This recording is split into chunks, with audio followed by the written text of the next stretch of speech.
All right, welcome to another edition of the Fifth Down Sports Show, your extra down of sports coverage. We're here on the KJC Radio Network, broadcasting live via Blog Talk Radio, simulcast on the Arena Sports Network, the new SDM network, and of course, live on YouTube. We have our own Spotify network that you can hook us up on. We have Facebook going. We have Blog Talk Radio going. We have everything going.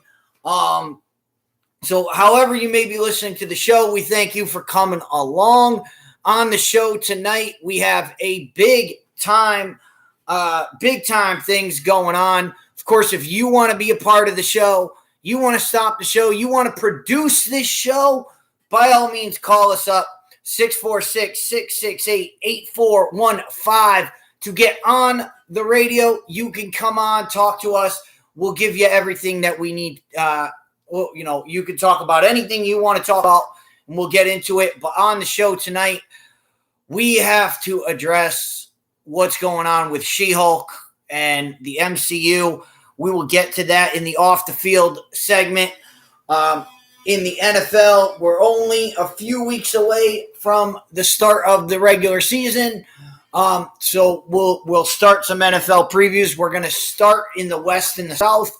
So we'll break down the AFC West, the NFC West, the AFC South, and the NFC South. We'll break all of that down.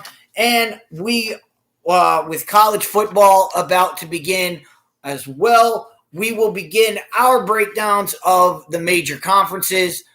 And we'll start with the Big 12, the Pac-12, and the ACC. So we'll get to all of that when we get there. For new listeners, for new people that are checking out the show, by all means, comment down in the sections, subscribe, share this show with whoever you want to share it with, and wherever you want to share it with whoever. We don't care.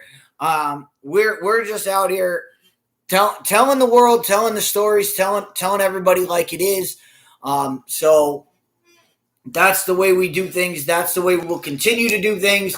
By the way, this is our episode 1. This is our 6th season of breaking down college football for you, breaking down sports, breaking down life in all the ways we know how. Of course, that means we get to talk about whatever it is we want to talk about.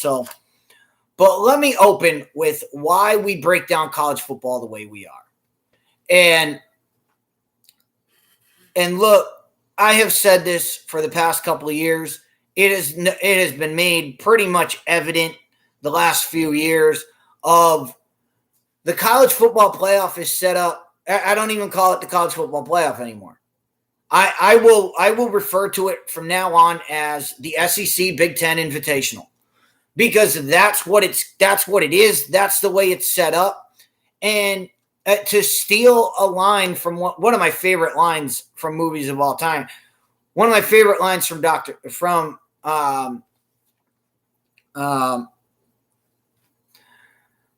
Sherlock Holmes. This isn't by accident. It's by design. And this is the design of the college football playoff. The design of college football playoff expansion, it's never been about inclusion. It's never been about getting more teams in. If that were the case, you would have seen TCU in years back when they went undefeated and were kept out of the national championship chase. You would have seen that last year when Cincinnati had to fight and claw their way just to get in there. So, by the way, Snowman, thank you for checking us out. Thank you for I see your comments in there. And by all means, you are always welcome to check out the show. We welcome your comments about everything that's going on, and we thank you for your support as we are members of the SDM, the Snowman Media Market, and we thank you for getting our show out there. Of course, you could see me live Wednesdays every morning on Snowman's program. We'll be talking about all this stuff, but I have said this for years. It's the SEC Big Ten Invitational. It's why we're breaking down college football the way we are. And anybody out there that wants to talk to me about the other three conferences mattering, it's no longer a Power Five. It's the SEC and the Big Ten, and the rest are just there to basically be placeholders. That's it. That's the list. That's what they do. They're not there to provide anything else other than to be space fillers and time fillers until we get down to the playoff. And when it's the playoffs, it'll be two Big Ten teams. It'll be two SEC teams, a Big Ten team, and the others will be fighting for the scraps. So that's the way it's going to be, and that's the way it's set up. And people can talk about, we've talked about it in the offseason. We've talked about this all the time. We've talked about expansion of the playoff. You can expand the playoff to as many teams as you want. You can expand it to 8 teams. You're going to get 4 SEC teams and 2 Big Ten teams, and the rest will be fighting for scraps. You can get 16 teams in, and you'll get 1 of each, and then you'll get 3 or 4 SEC teams and 3 or 4 Big Ten teams, and again, the rest will be fighting for scraps. So, and until the process changes, it's not about limit. It's not limit on how many teams are in. We have to look at it as limitations on how the teams are selected, how the process is taken care of is what matters to college football. That's what this is all about. That's what this is about. And my arguments about changing the playoff are not about creating a playoff at the end of the season. I have always said the best thing about college football is that it is the most important regular season in all of sports. There is no reason to dilute that. There is no reason to get rid of that. If college football were to change, and we talked about this on a show a couple weeks ago, and the big proponent of this is Colin Cowherd. Colin Cowherd has been a big proponent of, we just need to get more teams in, and super conferences are great. Why super conferences are not, why they're destroying college football is they're destroying the importance of the regular season. If college football destroys its regular season, you lose everything that makes college football better than every other sport. You lose that importance, and then you just become another sport. College football just becomes another aspect, another part of football. It just becomes another, basically not NFL. It's basically not NFL football. But you're going to have the same aspects of the NFL as far as regular season doesn't matter. It's all about the postseason. Well, if that's what you want, go to the NFL. I want a regular season where all 13 games matter, where all 13 games get us to a point where we are down to a where we are down to the national champions. That's what I want. That's what I love about college football, is that it's a weekly grind. It's not all right, these 3 weeks at the end of the season are all that matters. No, that's not college football. College football is about every single week mattering. And that's why it's important. That's why it's important to preserve that fact. I'm all for as many teams as you want being in the playoff. I just want the selection process to reflect the regular season and not just be, all right, we're going to take these 4 teams, put them in at the end of the season, and that's all that matters. No. It needs to be, all right, this is how you get in, And we need to see that play out during the regular season. You need to keep the regular season intact to be college football, to be the better sport that it is. People like me, there are people like me out there. There are millions of us that college football is better than the NFL. I love Saturdays more than I love Sundays. Why do I love Saturdays more than I love Sundays? Because every single game matters. Because I can watch 12 different games. I can watch games from noon until 2 o'clock in the morning here on the East Coast. And I do. I watch every single thing I can watch. It'll be on at some point. It'll be on in my life, whether I'm at the bar or watching the big game, where I'm watching the big game of the week at the bar, whether I'm watching streaming it on my television set, whether I'm watching it through my cable box, whether I'm watching it any way that I can. That's what I do. That's why I love Saturdays. I mean, Sundays you get 1 o'clock, 4 o'clock, 8 o'clock, and that's it. Ball game, game over. Like whatever you got, you got. On Saturdays, I get to watch a game at 12. And usually it's a few games. And usually I'm flipping around back and forth. But you get games at 12. You get games at 3:30. You get games at 7:30. You get games at 8. You get games at 11. You get games at 11:30. You get games that start after midnight with the WAC and with Pac-12 After Dark. Like, there's so much going on that at any point you can be involved in the college football season. That's why I love college football. The regular season matters. And all of those games matter when you focus in at the end of the year. That's what needs to be preserved. College football needs to be preserved. And it's not right now. They're trying to make it, as we've said, the Big Ten SEC Invitational, as Snowman has pointed out in the chat. Yes, it's the Big Ten SEC Invitational. And until I see otherwise, until we're given a chance to make it otherwise, that's the way it's going to be, because that's what it was designed for. People don't understand that. People that just say, "Oh, a playoff will give us more. Will give us more." No, it hasn't. Go look at the history of playoffs. Go look at the history of college football leagues that have done playoffs. Repeat champions, repeat Final Fours, repeats are what drive those sports. They're what drive, if you look at the FCS, if you look at the history of the FCS playoffs, it's the same teams over and over and over and over again. That's what you get. That's what a playoff in college football is designed for. It's designed to have Alabama there every year. It's designed to have, and now we got Rod in the chat. Thank you, Rod. And by the way, everybody out there, Monday's on Rod's Uncensored podcast. Go find Rod's channel.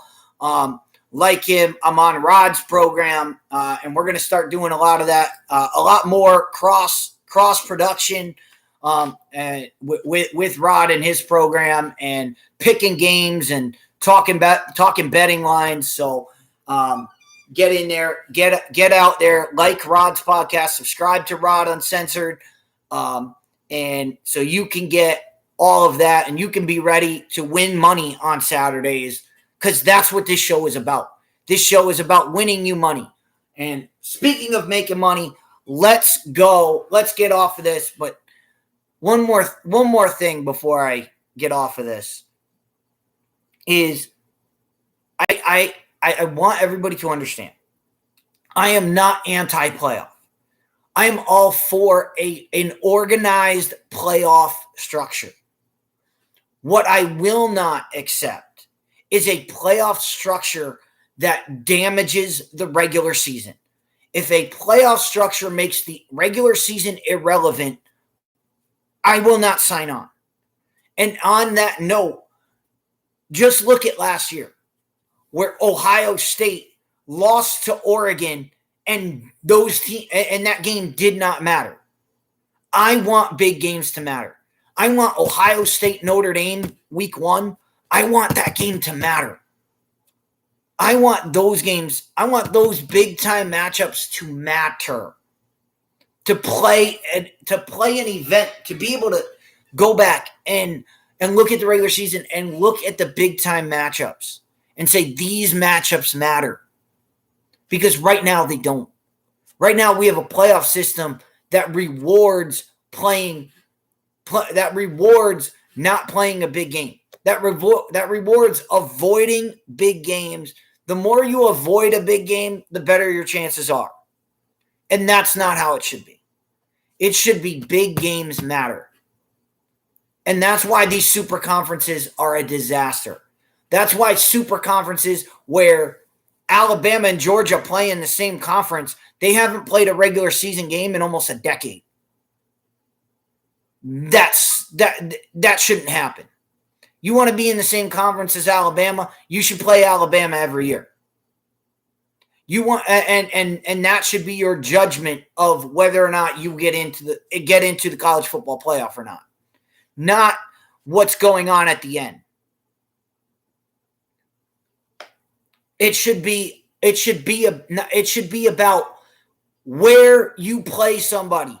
It should not be about all of the scheduling hoopla that we have. It should be about you played the games, you won the games, and that's why you got in.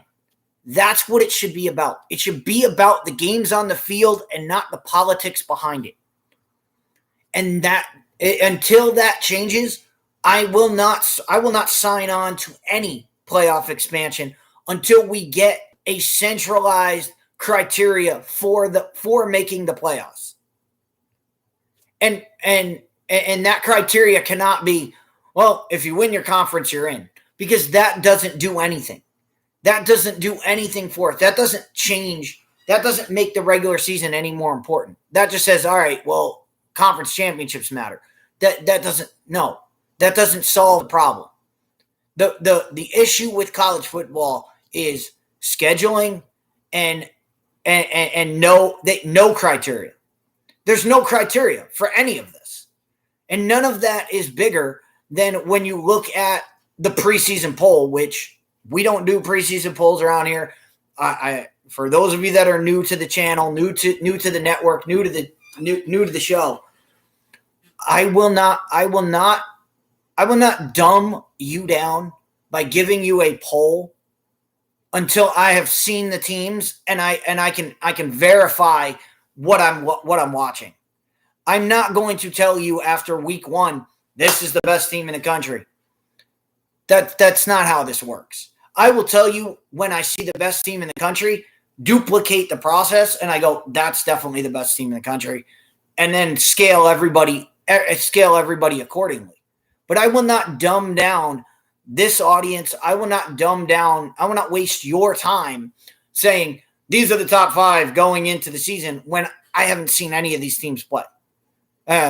People base this off guys they've seen, guys that are recruiting things that have come up. And Rod, for your prediction, you want a prediction of Northwestern versus Nebraska? I'll tell you this right now. If you want a prediction for that, you'll have to tune in next week when we do the Big Ten, when we have the Big Ten preview, because both Northwestern and Nebraska are part of the Big Ten. But because it's in the chat, because it's on the video, and because we service the people around here, we will. What I will tell you is, coming into this season, this is make or break. This is a make or break season for Scott Frost in Lincoln, Nebraska, and he has failed at every level of getting. Maybe he's gotten Nebraska a little bit more publicity of late, but as a team on the field, they have been wildly unsuccessful, and part of that is because Nebraska should not be in the Big Ten. None of their main rivals should be one. They need to get back to playing Colorado every year. They need to get back to building. They need to get back to natural rivalries because their natural rival is Colorado. That's their rival. That's always been their biggest game. They need to get that back on the schedule. They need to work that out somehow with Colorado to say, hey, we need to be playing this game. Because otherwise, because that's one of the biggest reasons Nebraska's been in the hell that they have been. Northwestern, Snowman, I know you struggled through it last year with this team. And yes, Snowman agrees. Snowman pointing out in the chat. Snowman agrees. Nebraska should go back to the Big 8, which is now the Big 12. Whatever conference they're in, I mean, it's not impossible to play an out-of-conference game, an out-of-conference rival. Ask Florida and Florida State. They play each other every year. They're not in the same conference. Ask South Carolina and Clemson. They're not in the same conference. They play each other every year. It's possible to play other teams from other conferences. It's possible. All it takes is a phone call. All it takes is a phone call, and both schools, Colorado and Nebraska, would benefit immensely from having that rivalry back on the schedule. Now, would it be in the final week of the season? Probably not, because of the way the schedules work out. But you can work it out, and it doesn't. We've proven games don't have to be Thanksgiving or later. Like the big games don't have to be there. You can play that game. You can play that game last week of September, right before the Big Ten schedule starts. Boom, bang, everybody's happy. But again, it's about college football is not about making people happy. And we're going to talk about that later on. Look, life is not about making the fans happy anymore. Life is about how can we make money and how can we attract the most? How can we attract new? It's all about let's make things new. No, you're making things new at the expense of what's currently out there, and we're going to talk all about that later on in the off the field topics. So we'll get to that. But we spent enough time doing this. We spent enough time on the playoffs. Let's get to Missouri. Missouri would be a good rivalry with Nebraska. I know Colorado. I know Colorado, Nebraska was one of the biggest games when I was growing up. That was the biggest game of. Sometimes that was the biggest game of Thanksgiving weekend. And you're talking NFL plays every Thanksgiving. You're talking you had NFL on Thursdays on Thanksgiving, and then usually it was Friday was Colorado versus Nebraska, and Texas A&M versus Texas were played on that Friday, and those were the biggest game. Those were the biggest matchups of the weekend. Over anything that was happening Saturday, over anything that was happening Sunday of Thanksgiving Day football, you could always go on that Friday and watch. And Colorado, Nebraska was the biggest thing going. Why not bring that back? Why not accept that and make that happen and get all of your fan base riled up? And then guess what? When you're the biggest thing, you attract bigger and better players, and now maybe you can compete in the Big Ten. But Nebraska doesn't want to do that. Nebraska wants to hold a grudge against Colorado for some reason, instead of just embrace it. Embrace it, and you'll be fine. But that being said, since we did just mention the Big 8, let's start our breakdown of college football with the Big 12 Conference. And the Big 12 Conference for right now, as it stands. So we'll open our trusty notebook, open our handbook to the Big 12, which last year Oklahoma State, Baylor winning the Big 12 Conference championship game. The Big 12 is still one of these weird conferences. Again, it's the Big 12 with 10 teams in it. Don't let that distract you. But they do it the right way. They do it the right way. Everybody plays each other, and guess what? At the end, they still have a championship game where the top two teams play each other. Now, that really sticks in my craw of how they do their championship game is just, all right, well, we'll take the two best teams, put them together, and go from there. Like, then why are you doing it? Why are you doing a championship game? We've already seen this game. So that aspect of it I don't like, but it's better than not playing. I'd rather have everybody play each other and you take the two best teams at the end. I'd rather have that than divisions and Alabama, Georgia not playing each other for a decade. That doesn't make any sense. So the Big 12 does it the right way.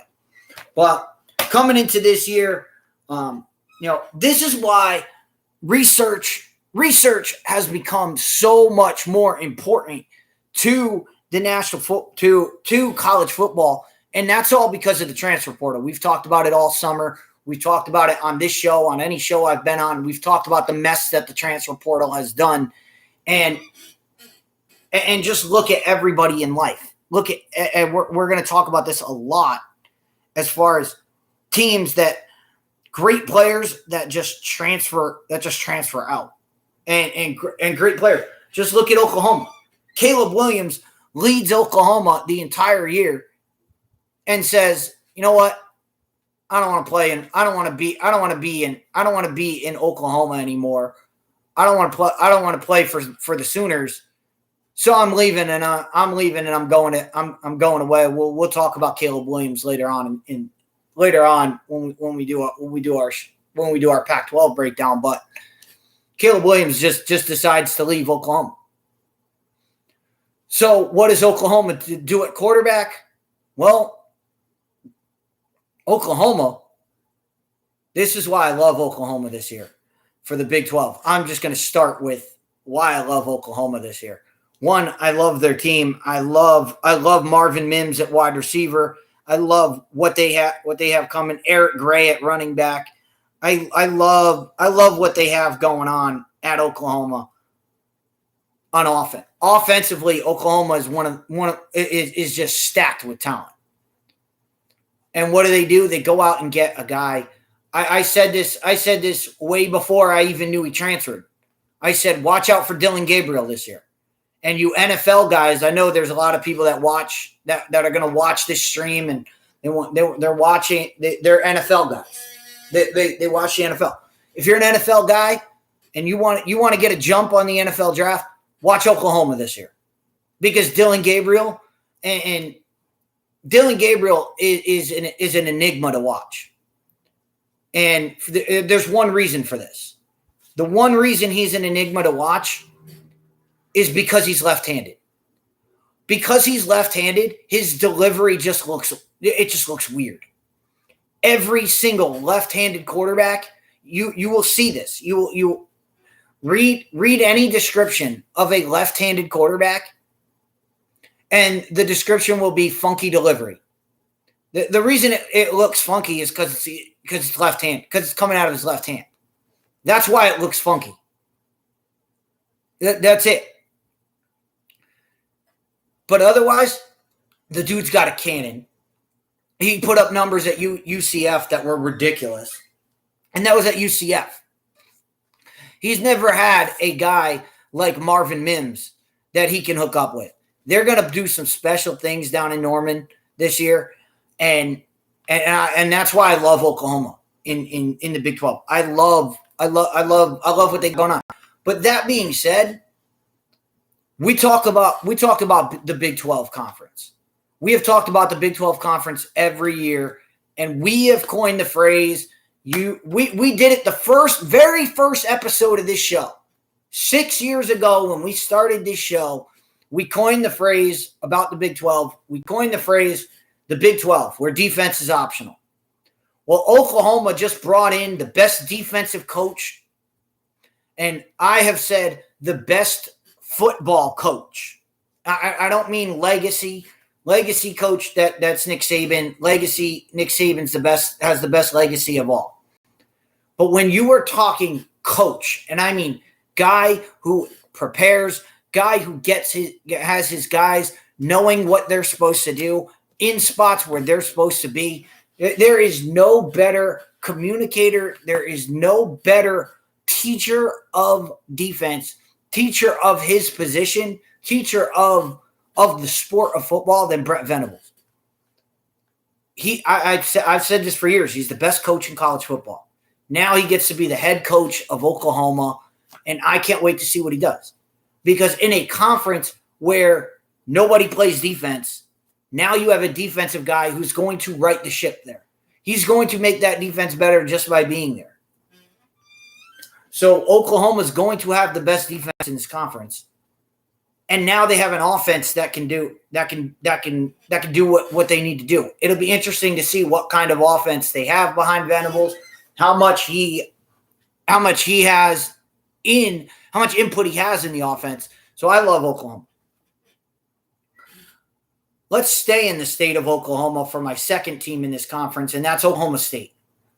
Oklahoma State has the most talented team coming back with Spencer Sanders, with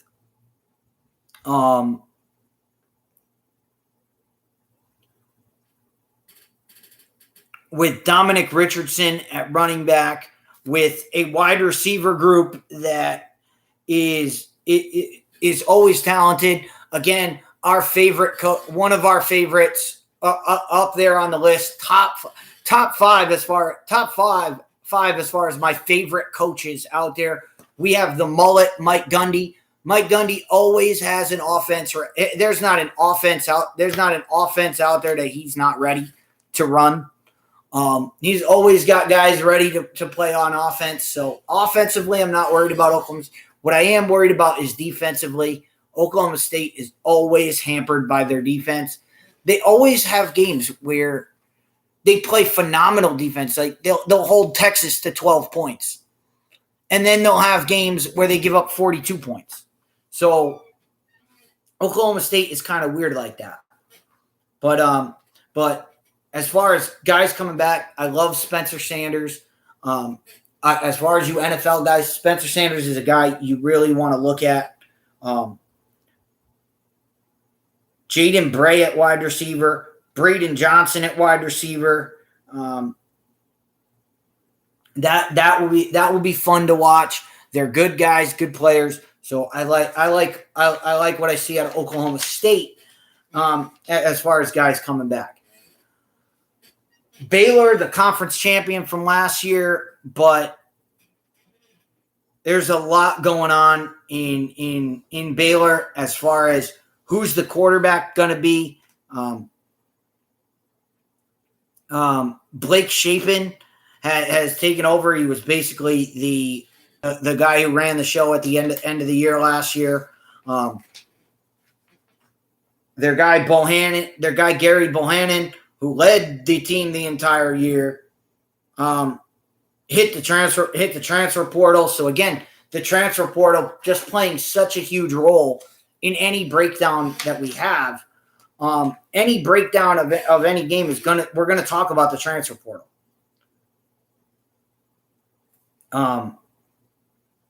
So that's what we're looking at there. Let's talk about the biggest enigma in the room. And the biggest enigma in the room is the Texas Longhorns. Everybody's in love with the Texas Longhorns.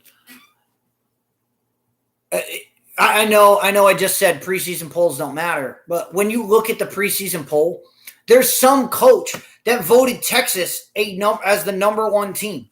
This is a Texas team that's coming off a 5-7 record.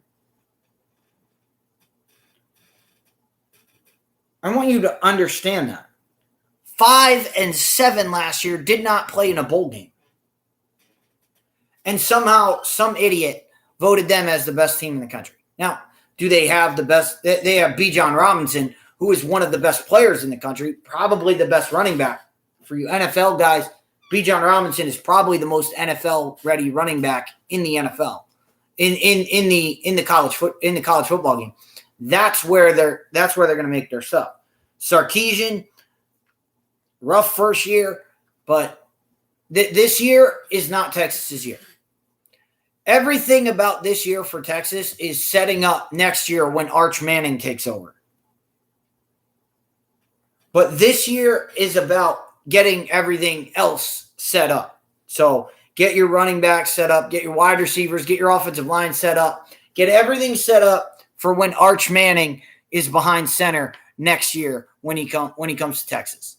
That's what it's about. That's what this season's going to be about for the Texas Longhorns. If they make a bowl game, that's going to be an amazing season for them. Texas is not ready to be prime time yet. I'm saying this right now. You Longhorns fans that are out there, people that are loving their horns, hook 'em horns. And by the way, if Texas is allowed to hook 'em horns, then everybody else in the conference is allowed to do this. Because I know this right here would get me banned from the Big 12. The Big 12 and the NCAA has said, we do not want to see this. This is a hate sign. No, it's not. It's a trolling of Texas. If somebody's out there doing the down horns, it's not hate speech. It's just people saying, we don't like Texas. So if Texas is allowed to hook them, then you're allowed to put them down. That's my thing. If you're going to make if one thing's okay, then the opposite has to be okay as well. So that's what I got going on there. Give me 1 second, guys. I just have to reach over and grab my Pepsi for a minute. So there we go, and hope that it doesn't explode and do everything that we need it to do. All right, there we go. All right, so here we go. So we talked about the Longhorns. My wild card. This is always my wild card. I don't know. Maybe I have an affection for them. Maybe I just look at them through rose glasses. I don't know. But I love Kansas. I love Kansas State. I love Kansas State this year, and I would love to say Kansas State has a shot. However, Rod brought it up in the chat before. Why has Nebraska been so frustrating the last few years? Because Adrian Martinez, their quarterback, is the most frustrating quarter. He's on the list. I would have. It would be an interesting list. And Snowman, if you're listening, or if you're, I see you're not in the program right now. But if you're listening to this on podcast, maybe it's something we can talk about in the future. Maybe it's a list that we can make in our preseason talks. Something to think about. The most frustrating players in college football, because Adrian Martinez is in the top 5. Because Adrian Martinez is a guy that, in a big moment, he will make the big mistake. You can count on it. You can count on that. If there's a big moment, he'll make the big mistake. However, early in the game, he'll make plays that you go, this guy's spectacular. And then minutes later, it's like, this is this. I don't know what's going on. So that's something that that's something I love Kansas City, but I love Deuce Vaughn. Deuce Vaughn Deuce Vaughn will be up there as I talked about Bijan Robinson being the best NFL-ready running back. Deuce Vaughn is a great college running back. He's small, he's fast, and he fits the bill for what college football needs.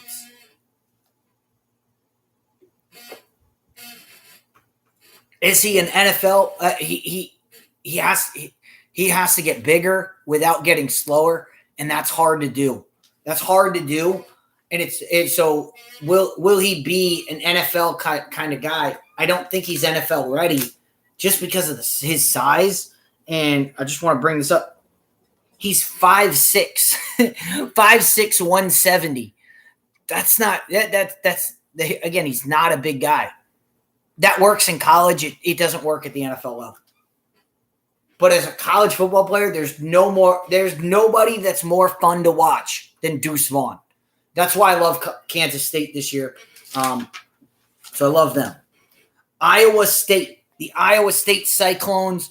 Iowa State was tough to watch last year because of expectations. The expectations of everything that's going on, and a lot of it is on the head coach, Matt Campbell. Everybody thinks Matt Campbell is some kind of genius when it comes to football. He was great as an underdog. He has not handled it well. He has not handled the populace well. So, but it'll be interesting to see. They get again, transfer portal is big on this as and I just want to make sure I get where he comes from because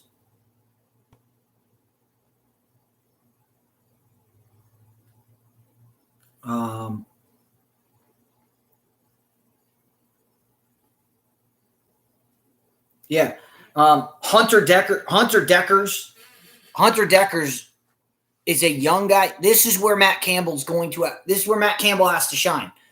Hunter Deckers as a freshman quarterback, it was a redshirt freshman, but he did play some last year with the new redshirt rules. But he is going to take over the reins, and he has a great team to take over the reins too, and a great target. Probably the best wide receiver in the Big 12. I mentioned Marvin Mims before, but nobody in the Big 12 is Xavier Hutchinson. Xavier Hutchinson is one of the best. Easton Dean, the tight end, 6'6", 250, is NFL. Again, I'm talking to NFL guys who are looking for players in the NFL draft. This guy, Dean, 6', 250 at tight end and can run and can catch. This is a guy whose his NFL stock is going to rise if Deckers can play some good quarterback and get him in good positions. But Xavier Hutchinson is a guy who also NFL guys should be looking at because he will be a top pick next year. You can count on that. So that's where we go with Iowa State. TCU is in an interesting spot where Sonny Dykes takes over, coming from Louisiana Tech. And anybody who's followed Sonny Dykes' career, Sonny Dykes is an offensive guru.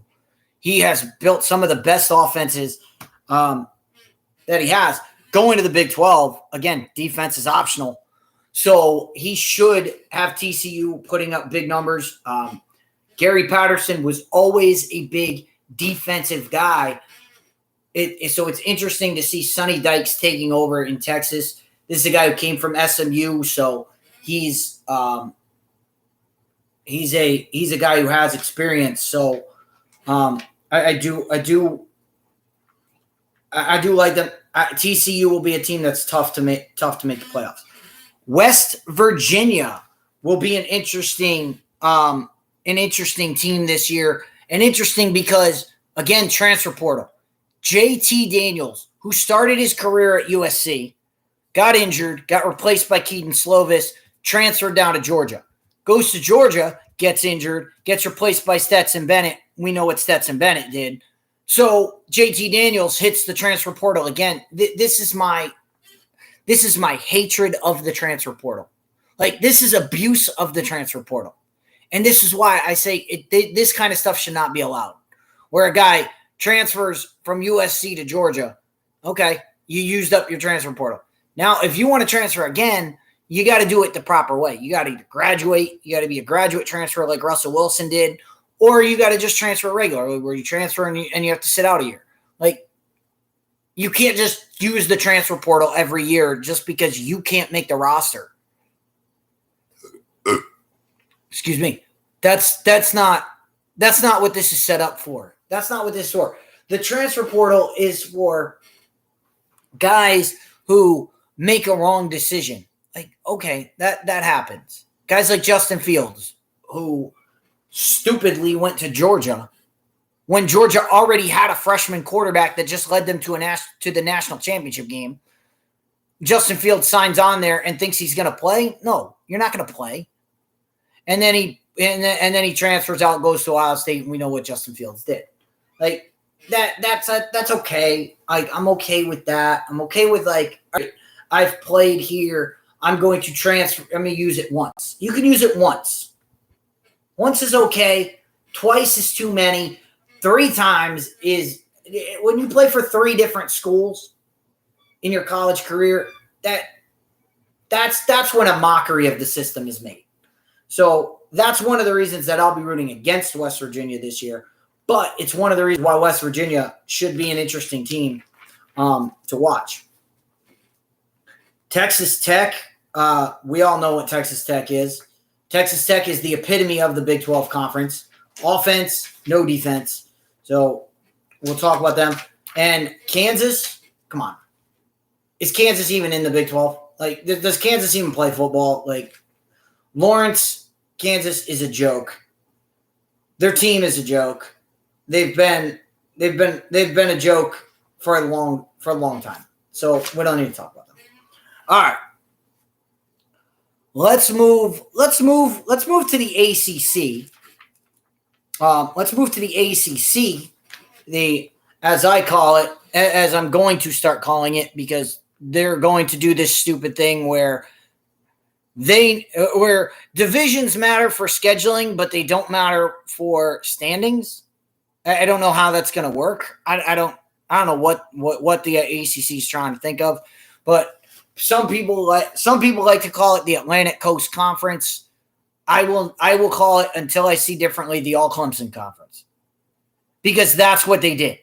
That's what they did by setting this up the way that they did. The All Clemson Conference. This was set up to get the reason the ACC is doing their championship the way that they're doing it is because they didn't like the fact that Wake Forest and Pittsburgh played in their championship game. They didn't like the fact that Clemson wasn't in it, that Miami wasn't in it, that Florida State wasn't in it, that their big sellers were not in their conference championship. So they said, you know what, we need to set this up so that we can do that. And that's basically what they did. So I like Clemson this year. Everybody's got to like Clemson this year because the guys they have coming back, and for you NFL guys, for you college guys, Brian Breesy is one of the best defensive linemen in the country. And Clemson's always had good defensive linemen. This kid is for real. And you can go back to Christian Wilkins. You can go back to Brian Breesy is in that mold of being that good. He's the guy to watch on this Clemson team and to see. DJ Aguglier, we talked about him early on.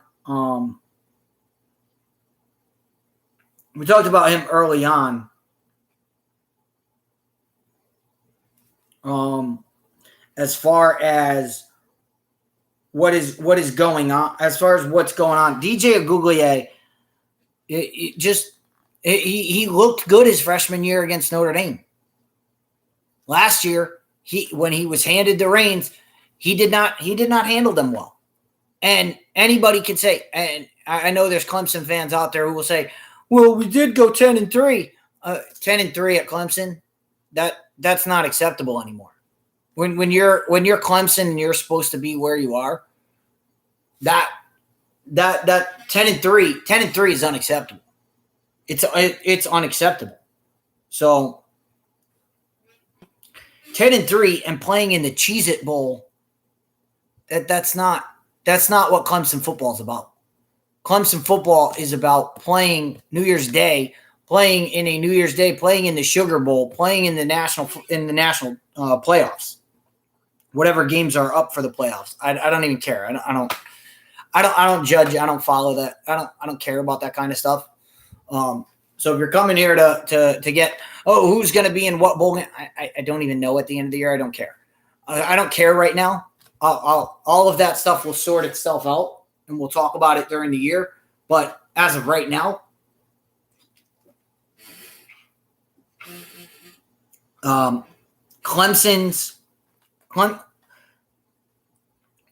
is poised to have a big season this year. And people could say, why? Well, let's talk about it. Their biggest game is not until September 24th at Wake Forest, which after last year is a big game for both these teams. For both these teams, if they were doing the normal playoff, if they were doing the normal championship, I would say that's the game that is for the ACC. That's for who's gonna represent in the ACC. Because of the way they do it, I don't know anymore. I don't know anymore. I'm not even going to speculate on that. But that's a big game. That's their only big game on the road. All their other big games, at Notre Dame. At Notre Dame is a big one. Is a big game. We know what happened the last time Clemson went to Notre Dame. Last time they went to Notre Dame, it didn't end well. But that was without Trevor Lawrence. That was DJ Aguglier's first start ever. And that game went down to the wire. That game Clemson should have been blown out in that game, and they weren't. So, and they made some mistakes late that DJ Aguglier won't make now that he has a full season under his belt. But that's a big one. But they get Louisville at home, they get Miami at home, they have Florida State on the road, Boston College on the road, they get NC State at home. So all their other big ACC games are at home. That's why Clemson should be in the mix this year. Now, should Clemson be the fourth best team in the country as they've been slotted? I don't see how. I don't see how Clemson made the jump from being in the 20s at the end of last season all the way up to number 4. Like, that doesn't make it. That's why preseason polls don't make sense to me. They just don't make any sense. And I don't like – that's why I don't like them. So that's them.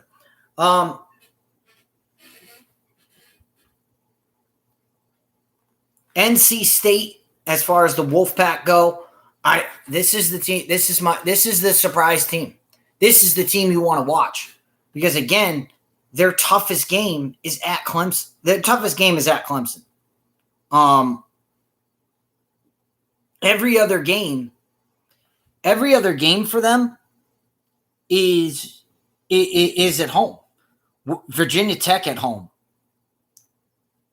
Wake Forest at home in back-to-back weeks, but both games at home. At Louisville could be a tough one, and we'll talk about Louisville in a minute with the way that they're going. But I like that. As far as best quarterback in the division, best quarterback coming back, you have to go to the Demon Deacons. The Demon Deacons in Wake Forest. Sam Hartman's most experienced quarterback coming back in the ACC. Probably the best on that list. He's probably the most productive guy coming back. So Wake Forest will be big. It'll be replacing their guys is what's tough. Replacing their running back. Their running game is what has made them great. Kenneth Walker had a bust-out season 2 years ago, and he transfers to Michigan State. They were able to keep that going last year.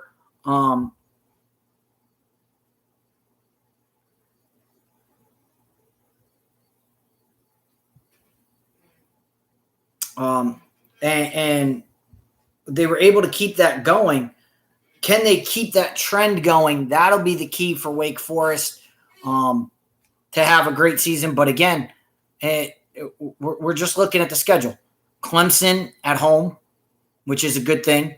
That Army game in early October, second week of October, Army going to West Point to play Army. That's gonna be a college football game to watch. That's not gonna be fun. It's not gonna be your up and down. It's going to be a fun college game to watch because you're gonna watch two teams that want to run the football, and whether they can go back and forth. That's what will make this team fun. But the biggest part of their schedule is at Louisville at the end of October and beginning of November, at Louisville, at NC State, back-to-back. So those will be their toughest, Matt. Those will be their toughest marks, and we'll have to see. Otherwise, at Florida State is not.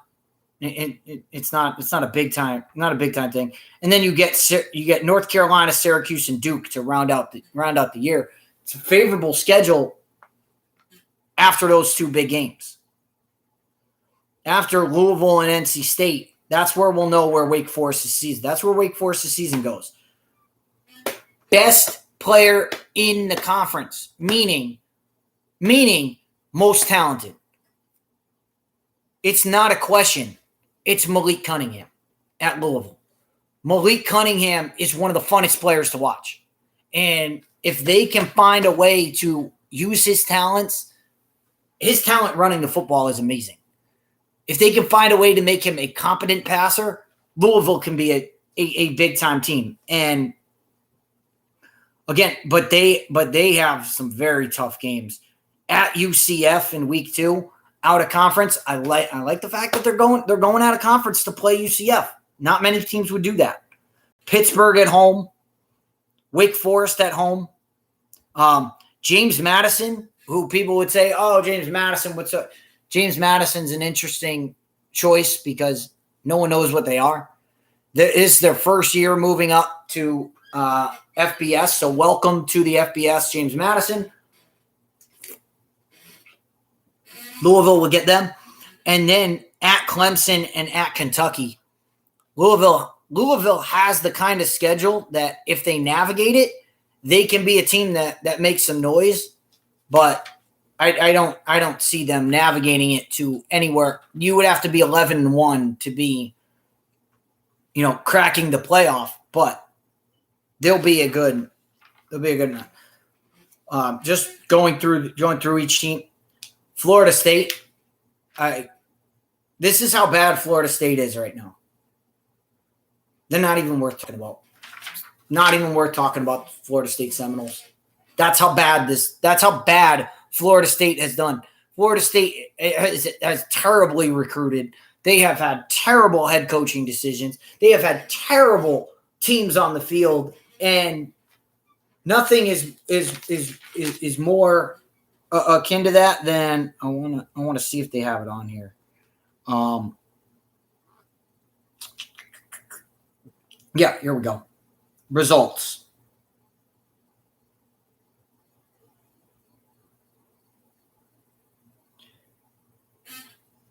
Nothing is more telling about Florida State than last year, week 2, Jacksonville State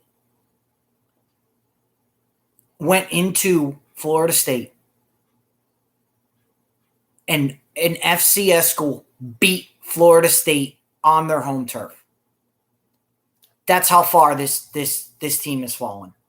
Florida State, and now opening weekend they get a cupcake game, but the real opening weekend they play LSU. In Brian Kelly's opener, that game's going to be ugly. That game is going to get ugly and get ugly quick.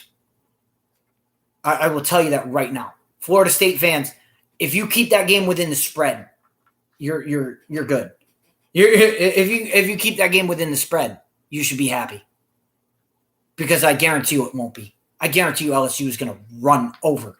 They're going to run over, around, and through Florida State. So, and that game is being played at the Superdome. It's basically LSU's backyard. There's no chance. No chance. Let me repeat that. No chance Florida State does anything in that game. Again, if they keep it within the spread, I'll be shocked. So Florida State, there you go. Boston College, and this is where the NFL guys that are watching this, NFL guys. Phil Jurkovec. This will be an interesting year for him this year, because Phil Jurkovec is on that bubble of whether he's a guy who's going to get first round consideration or whether he's a guy that's going to get fourth or fifth round consideration. It could go either way with Phil Jurkovec. He has the talent to where if he puts up a big season at Boston College, he could be a late first rounder and talked about that way if he handles the draft process well, if he handles the season well. He could also be a guy that has a disastrous season and is looked at as a fourth or fifth round possible backup quarterback in the NFL. So that's the reason to watch Boston College this year. Syracuse is not worth talking about ever.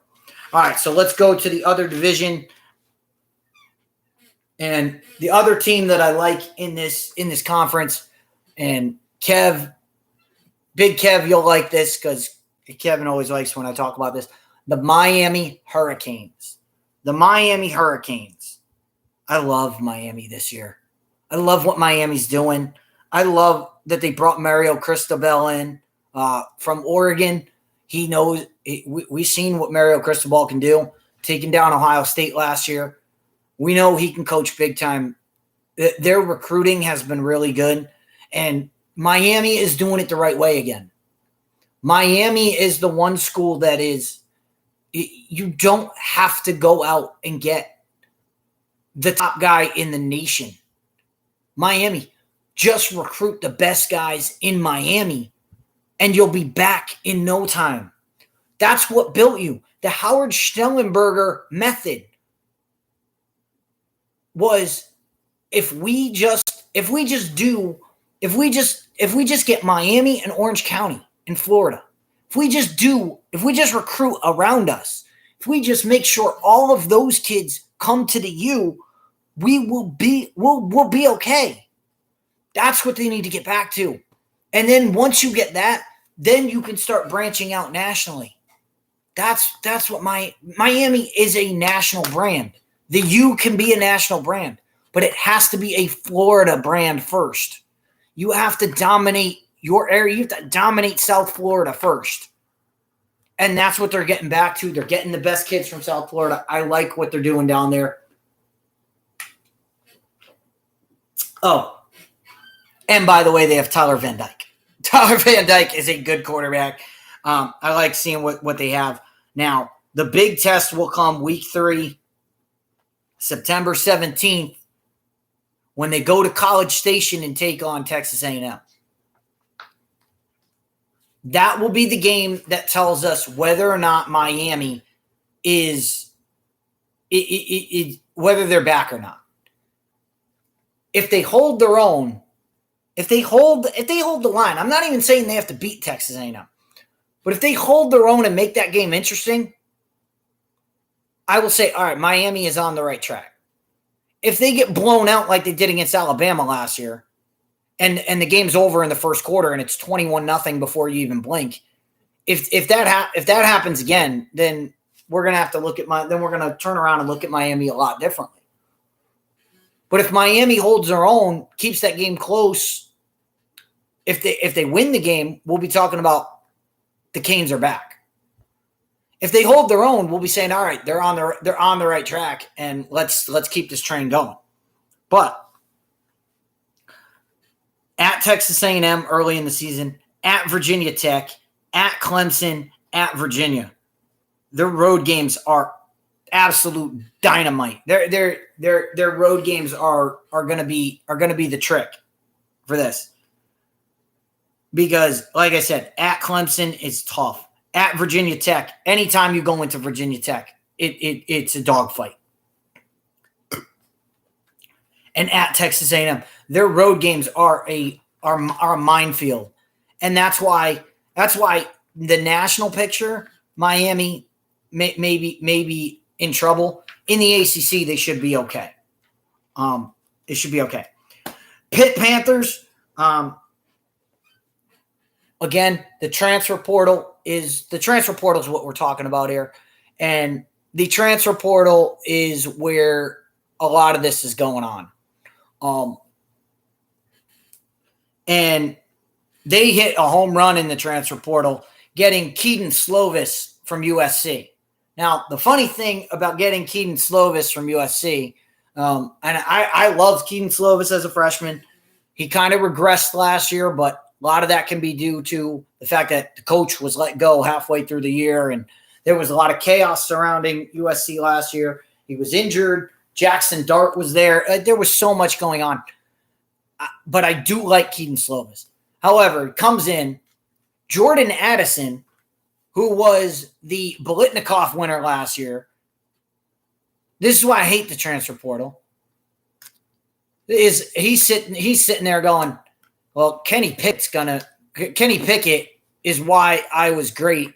I have a chance to be a top 5, top 10 NFL draft pick. I don't want to waste my time. He hits the transfer portal. He goes to USC. If he had just stayed at Pitt, he would have had Keaton Slovis throwing him the ball, and then you're cooking with gas. But he leaves, and now you've got to look at some other things. But the one thing I like about Pittsburgh is Clemson has the best defense. Pittsburgh's probably second on that list. Probably the second best defense in the conference. So Pitt will be good. You have to look at what they have. Gotta love this opening day, opening the season. This used to be one of the best games. The backyard brawl is back. The backyard brawl is back. I love the fact that this is happening. One of the probably now that Oregon State, and we'll talk about them in a minute. Now that they got too woke to have the best name for a rivalry game, the backyard brawl. It's such a great name for a game. So I love that. I'll be interested in that game where West Virginia at Pitt to open the season, Tennessee to open this in week 2. So right out of the gate, we're going to know what Pittsburgh's all about.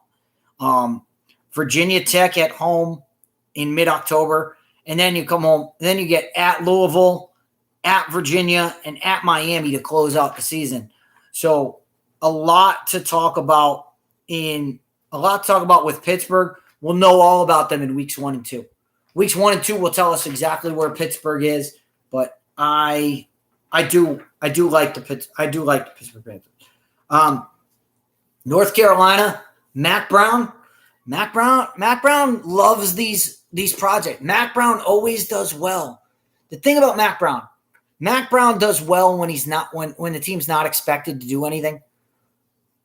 Then you get seasons like last year where they're expected to be really good and they end up going 6 and 7. Like that, Mac Brown is not good when the expectations are high. When the expectations are low, that's when Mac Brown shines. So North Carolina will be a team to watch this year. However, the roster does not suit them. And without Sam Howell, there's really not much to this team. But I do like at Appalachian State, September 3rd, which is really week 1. It'll be very interesting to see them. They do have a game on Saturday, which, hold on. I have to check. Yeah, today's the 25th. They do actually play this Saturday where they play Florida A&M. I don't even know if that game really counts, but yeah, we'll get to see them play. But at Appalachian State, Notre Dame at home, Virginia Tech. This is a gauntlet at the end of September. They come off their bye week and they get Notre Dame, Virginia Tech at Miami. And then at the end of October, it's almost like they said, all right, at the end of each month, we're gonna ruin ourselves. I mean, I just went through those 3. At the end of October, coming off a bye, Pittsburgh at home, at Virginia, at Wake Forest. and then closing the season out with NC State. To our boy, our North Carolina buddy, Adam West. Again, he's a Connecticut guy, but he is the biggest North Carolina fan I know. Loves North Carolina, everything from football to basketball to baseball to any sport. He is in North Carolina. His blood bleeds Tar Heel blue. So, Adam, I would love to tell you that, your team is going to you're going to be able to see your team. If your team is up for, last year they played in the Mayo Bowl, the Mayo Bowl, the Duke's Mayo Bowl they played in. If they do that again this year, that's a success for your team, because this schedule's a gauntlet. That is a gauntlet, and their out of conference is at Appalachian State, which is no cakewalk, not a cakewalk by any means necessary. So they're going to have to put a lot of work in to make themselves into that. Virginia Tech. Now, Justin Fuentes is out. Brent Pry is in. First year, for inexperienced coach. But let's see what happens. Let's see what happens with this. Virginia Tech is very interesting because, one, they're Virginia Tech and Enter Sandman, and I love their best entrance in college football. Best entrance, bar none, not even a question. Love Virginia Tech entrance. You walk into Enter Sandman, you're doing it right.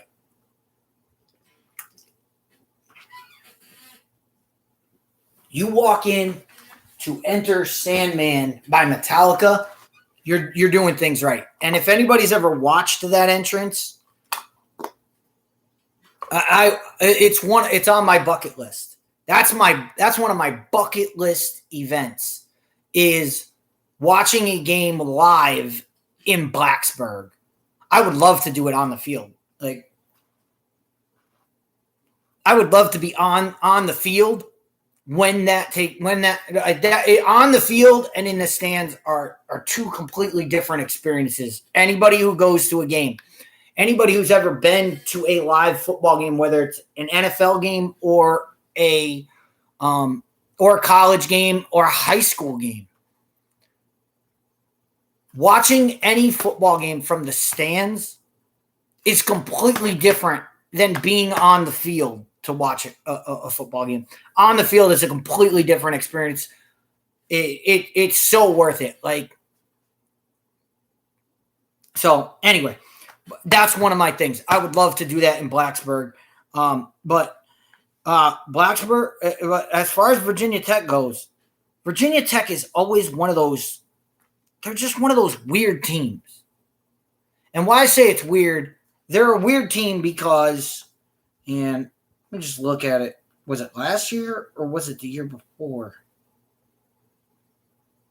Yeah. This is a team that loses to Liberty. Who does that? As far as Virginia Tech is concerned. When you're Virginia Tech, you shouldn't be losing to Liberty. You shouldn't be losing to Old Dominion. They've had seasons where they've gone into Old Dominion and lost. This is a team that they're just such an enigma. Whenever you think they're going to be good, they end up being a flop. Now, this year, I don't expect much from them. So they're probably going to have blow us out of the water. They're probably going to have an 8-4 season, 8-5, and go to a mid-level bowl game. That's probably what I would expect from Virginia Tech this year. But I don't expect much out of them, which means they're probably going to exceed those expectations. Speaking of expectations, Virginia. Tony Elliott takes over. Another first-year coach. So Virginia is just a year of first-year coaches. But as far as NFL draft guys go, Bryce Armstrong is a guy to watch. And again, he's a left-handed quarterback. So Brennan Armstrong is a guy who, again, left-handed quarterback. It's going to look weird, but he's a guy to watch. Brennan Armstrong is a guy to watch as far as they go. And another note to Virginia Tech, get rid of the stripe on your helmet. Get rid of the stripe on your helmet. You were awesome. You had great uniforms. Get rid of the orange uniforms. You're maroon. Go watch the Michael Vick documentary. Just wear those uniforms. Those uniforms are awesome. Go back to those. The solid helmet, the maroon uniforms, you'll be all set, man. You had great uniforms when Mike Vick was there. Go back to those. Georgia Tech, Duke, not worth talking about. So let's move on. We've talked enough. We're kind of beating the bush here. And I'll probably – all right, so programming note for you guys out there. I'm probably going to scrap the NFL. So if you're tuning into this to hear me talk about the NFL, I'm going to push it to Sunday because we're going to be doing a live fantasy draft on Sunday. And that's when I'll talk about the NFL while I'm drafting my team. While I'm in the process of drafting my team, we'll talk NFL. So I'll save all the NFL stuff for my fantasy draft, and we'll talk about it there. We'll talk about that stuff there. But let's move to the Pac-12. And the Pac-12 and you'll understand why I say this in a minute, but the Pac-12 is very interesting this year. The Pac-12 is going to be back. The Pac-12 is probably my third best conference they're probably the third best conference in college football. When you look at the entirety of the conference, they're probably the third most interesting conference. When you talk about Utah, USC, UCLA, Oregon, even Oregon State is worth talking about. Finally, Arizona State is always going to be worth talking about with the guy. I know how much I love Herm Edwards. You know how much I love Marvin Lewis. You know how much I love Antonio Pierce, and I love that coaching staff. So I want big things out of Arizona State. Washington's always worth talking about. Stanford is always worth talking about. The Pac-12 is there. The Pac-12 is right there. People that think the Pac-12 is just going to crumble and die because USC and UCLA are leaving, that's not the case. That's why the Pac-12, when the Big 12 said, "Hey, let's merge and let's make our own super conference," the Pac-12 was like, "Nah, we're good, bro," because they know what they're doing. The Pac-12 knows they know what they're going to do. UCLA and USC leaving, I think in 24 when they leave, whenever the contract with the Pac-12 is up, whenever they leave, it's not going to be the death of the Pac-12. It's going to be the death of the Mountain West Conference. The Mountain West Conference is going to be folded in. They're going to grab Fresno State. They're going to grab Boise State. They're going to grab Colorado State. They're going to grab all these teams. And, if they were smart, Nebraska's not leaving the Big 12, the Big 10, not after the Big 10 signed that $1 billion contract or whatever the hell they signed. But they would be smart. They would be smart to go after Nebraska, to be like, Nebraska, come to us. You can play Colorado every year, and you can be back in the recruiting instead of just being a floundering Big 10 team. But that doesn't make any sense financially for Nebraska. It only makes sense if you want to win, if you want to be a winning program again. That's the only reason it makes sense for Nebraska, but otherwise it doesn't. But anyway, back to the Pac-12. The Pac-12 knows what it's doing.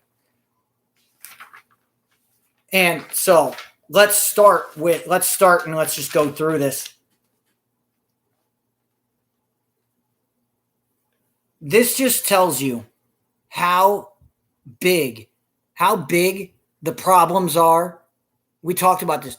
This tells you how big the problems are in Austin, Texas. Cam Rising transfers from Texas to Utah. And Cam Rising is one of the best quarterbacks in the Pac-12. Cam Rising going to Utah. He went to Utah. Wasn't even willing to stay at Texas. If he stayed at Texas, Texas would have a shot at being a national powerhouse. But even they couldn't keep him. So he goes to Utah. He's worth watching. He's the guy that's worth watching on this Utah team. The other guy I really like, and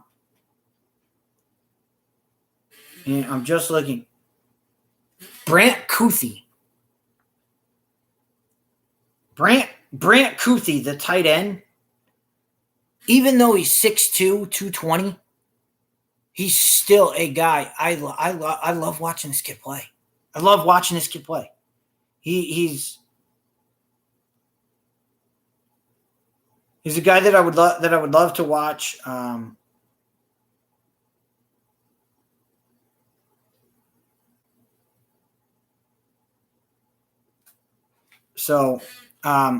Yeah, I love that. But Utah's where Utah is always good is Kyle Whittingham always has a great defense out there. Now we're going to learn a lot about Utah in week 1 when they play at Florida, which is always a look. Anytime you're going to the swamp, it's a tough deal going to the swamp, especially for a non-conference opponent. People that haven't been there a lot, that's a tough ask. Week 1 at the swamp. We're going to learn a lot about Utah. San Diego State. Look at their out of conference games. Florida and San Diego State out of conference. I love this schedule. I love the schedule for Utah State. If they navigate this to double-digit wins, they're going to be in the mix. They're going to be in the talk at the end of the year. At Florida, San Diego State, at Arizona State, at UCLA, USC at home, at Oregon, and at Colorado to end the year. Very tough schedule for Utah. Very interesting. And again, Utah is worth that. They're worth being talked about. They should be the team that's talked about in this conference because they're that good. They have a great defense. They have Cam Rising. They have a great offense. So I like where Utah's at. People are going to call them the USC. People call them the USC Trojans. I'm not doing that. They're the USC transfers. The USC transfers, as we're going to call them for this year. They Clay Helton's out. Lincoln Riley is in. Might as well say it. Lincoln Riley transfers from Oklahoma to USC. So he brings with him his quarterback, Caleb Williams, who we talked about earlier. Caleb Williams transfers from Oklahoma after playing every game at Oklahoma. Decides, nah, I'm good. I'm going with my guy Lincoln over to the Pac-12. Please goes to the Pac-12. All right. Well, here's the difference. Lincoln and Caleb, you guys are going to learn quick. The Pac-12 plays defense. Oregon has a defense. Utah has a defense. Arizona State plays defense. These guys play. This ain't the Big 12. You're gonna find that out. You're gonna find that out real quick. Now, where where they go. We'll get to the schedule in a minute, but we'll talk about their guys first. So I like that. The Trojans always have running backs. Always have running backs. So what do they get? Oh, what do they get? Running back transfer. Travis Dye from Oregon. Transfers from Oregon to USC. Best running back. You go watch Ohio State. Go watch what Travis Dye did to Ohio State last year. He transfers into USC. Wide receivers. Yeah. Hey, Drake London, who I thought was the best wide receiver in the NFL. I thought he was the top wide receiver in the NFL draft. We'll find out about him. Drake, they lose him, and not a problem. We'll just bring in the Biletnikoff winner, the best wide receiver. We'll just bring Jordan Addison in, transfer from Pittsburgh. This is what they got going on. I mean,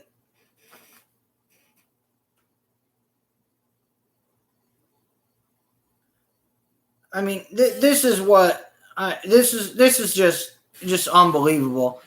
Well, about what this is why I call them the USC transfers. They have a transfer quarterback, transfer running back, transfer wide receiver. You have the player of the year in the Big 12. You have the Biletnikoff Award winner, and you have the best running back in the Pac-12. All come to USC this year. So if you're going to do it, this is what USC is now. They don't even have to recruit. Their recruiting is, let's just hit the transfer portal and let's take everybody. So ridiculous. UCLA Bruin, Chip Kelly. This is a make or break year for Chip Kelly. You have a senior quarterback, Dorian Thompson-Robinson, who has been there, done a lot of stuff. I'm just looking at what he did against LSU last year was amazing. The problem is he never repeated that performance. He never repeated that LSU performance. We thought that would be a springboard for this team, and it ended up being, that was just his best game. And for UCLA to be dominant this year, he's going to have to do that. And their schedule does it. Let's go back to USC's schedule, because USC, they don't play a tough game on the road. People want to say at Oregon State. That's not a tough game. If that's a tough game for USC, we're in trouble. If that's a tough game, then the transfers are in trouble. Their toughest game doesn't come until October 15th at Utah. And then they don't have another tough game till at UCLA and Notre Dame to end the year. If USC is not in double-digit wins this year, it's a failure. It's a failure in Lincoln Riley's first year. So their schedule does it. Same thing with UCLA. Their schedule is absolutely ridiculous. They don't play anybody. I mean, at Colorado, if that's a tough game, then UCLA has bigger problems than anything I'm talking about. But their biggest game doesn't come till at Utah at home. Utah at home in early October. And then at Oregon, but coming off a bye. UCLA's coming off a bye. Then you have at Arizona State, and you have USC at the end of the year. So UCLA, and as I said, UCLA's a bunch of USC's a bunch of transfers. UCLA is a built program. Chip Kelly has been building this program up to this year. This is the year to get him. Now, it's not just Dorian Thompson-Robinson that you need to worry about. It's this guy. It's Jake Bobo, the wide receiver. I just want to read you the stats. 6'5", 215. 6'5", 215. That's a big boy. That's a big guy at wide receiver. If they can't make this work, this is the year to get USC. First year for Lincoln Riley. First year that he's going to be playing in the Rose Bowl. In that game. Yeah, if you can't get USC this year, then you're going to be in trouble. And USC is going to be looking for some payback. Last year, 62-33, UCLA beat USC. They beat them down. USC is going to be looking to get theirs back. That's how rivalry games work.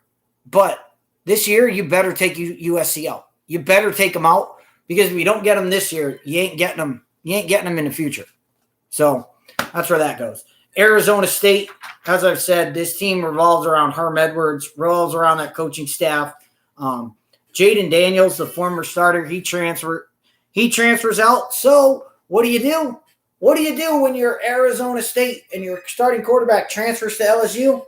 You go out and get the best running quarterback in Emory Jones, the former quarterback from Florida. So again, another transfer that joins in. But Arizona State, I love the defense. I love Michael Mathis, the defensive end. Michael Mattis, the defensive end. Love him. I love their middle linebacker, Kyle Soley. I like watching him play. Merlin Robertson. This team is going to be built on defense. If they get in shootouts, they're in trouble. They need to play strong defense. And looking at their schedule, gauntlet at the end of September, Utah followed by at USC, followed by Washington. That's a tough road. Then you come out of your bye and you have at Stanford, at Colorado, and UCLA at home. So Arizona State, we're going to learn a lot about you. But in order to keep it close, they're going to have to play defense. Arizona, come on. Arizona, look, Sully, my boy Kev, look, I love you, brother. But your Arizona Wildcats, it's going to be bad. It's going to be bad. Not going to be 1-11 bad like last year. So, hey, you could be better. You can't get worse. You can't get worse. 1-11 last year. Can't get worse than that.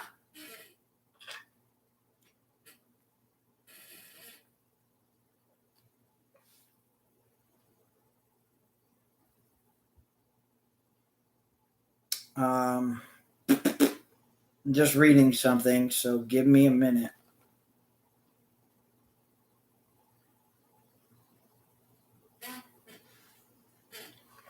Look, Colorado, Brendan Lewis will be an interesting guy to watch. He played in the bowl game as a freshman last year.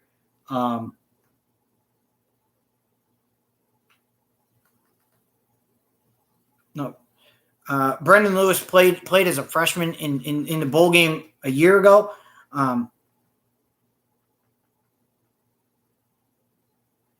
So I think this year he'll be a good guy.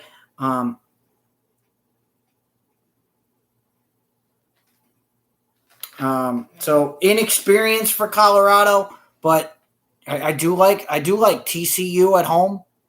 I do like at Air Force and at Minnesota. So they're playing good stuff. They're playing good teams. Again, you're playing at Minnesota. Why, Colorado? Why? You're playing a Big Ten opponent. Why not schedule Nebraska for that? Why not schedule Nebraska? Play Nebraska. You're Colorado. Play Nebraska. Play Colorado State. Like, I like that they're playing Air Force. Air Force is, of course, out in Colorado. So, I mean, you can't play everybody in the conference, but Colorado and Colorado State should be playing every year. They should be playing in whatever Denver calls their stadium. I think it's Invesco Field or whatever the hell they call Mile High Stadium, but they should be playing there. All right, let's move to the other division. Let's move to the next division. The Oregon Ducks. and this is where I talked about Snowman, and I'm hitting this. Snowman, I hope you're watching this at some point. I hope you're watching this podcast to get some producer ideas, because Oregon is going to be the most frustrating team this year. Why? Because they have the most frustrating quarterback in all of college football. I've said it for years. I've said it his entire career at Auburn. Bo Nix is a frustrating quarterback because he can run. He can run really well. He can't throw to save his life. He can't. He is not accurate. Doesn't have a strong arm. This is a guy who had one of the best wide receivers in Stephen Williams a few years ago. Couldn't get him the ball. When you can't get this was a top flight wide receiver. He's an NFL caliber wide receiver. They couldn't even get him the ball down the field because Bo Nix can't throw the ball. Bo Nix is a frustrating quarterback. I've said it. Bo Nix is look. He's a great runner. He's a terrible thrower of the football. So I do not like. I would like Oregon a lot more if they had anybody else at quarterback. Anybody else.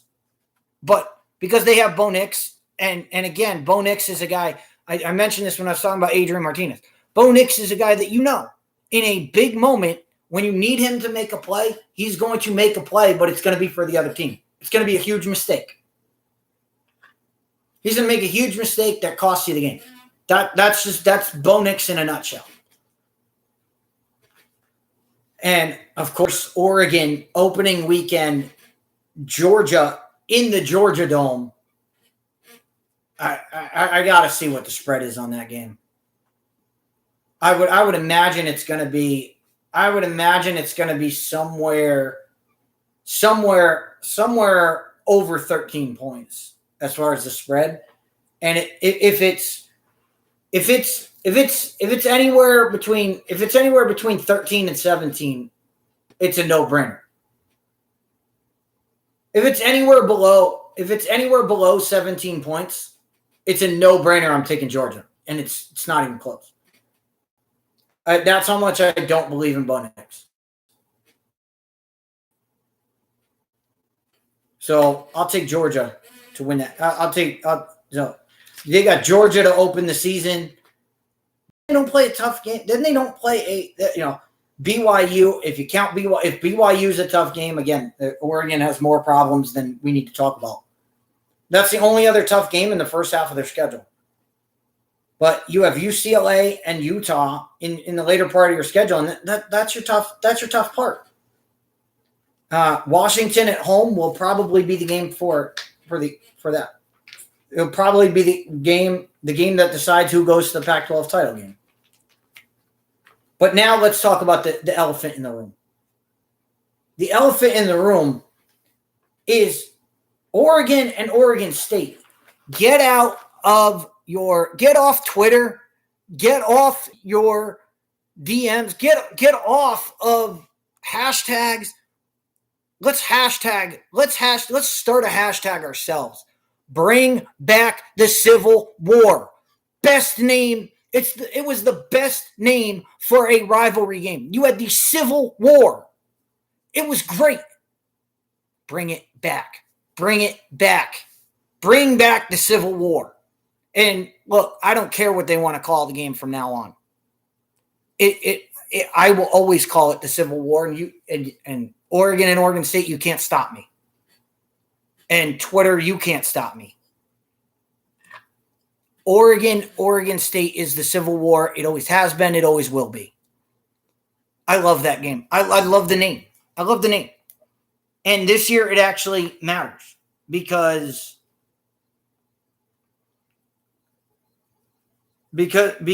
Oregon State is actually a viable team with Chance Nolan running the show this year.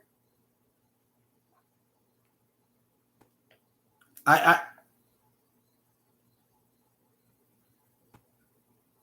want to see where Oregon State could always run the football. If they have a viable option at quarterback, it'd be interesting. But Oregon State, I love what Oregon State's doing early in the season.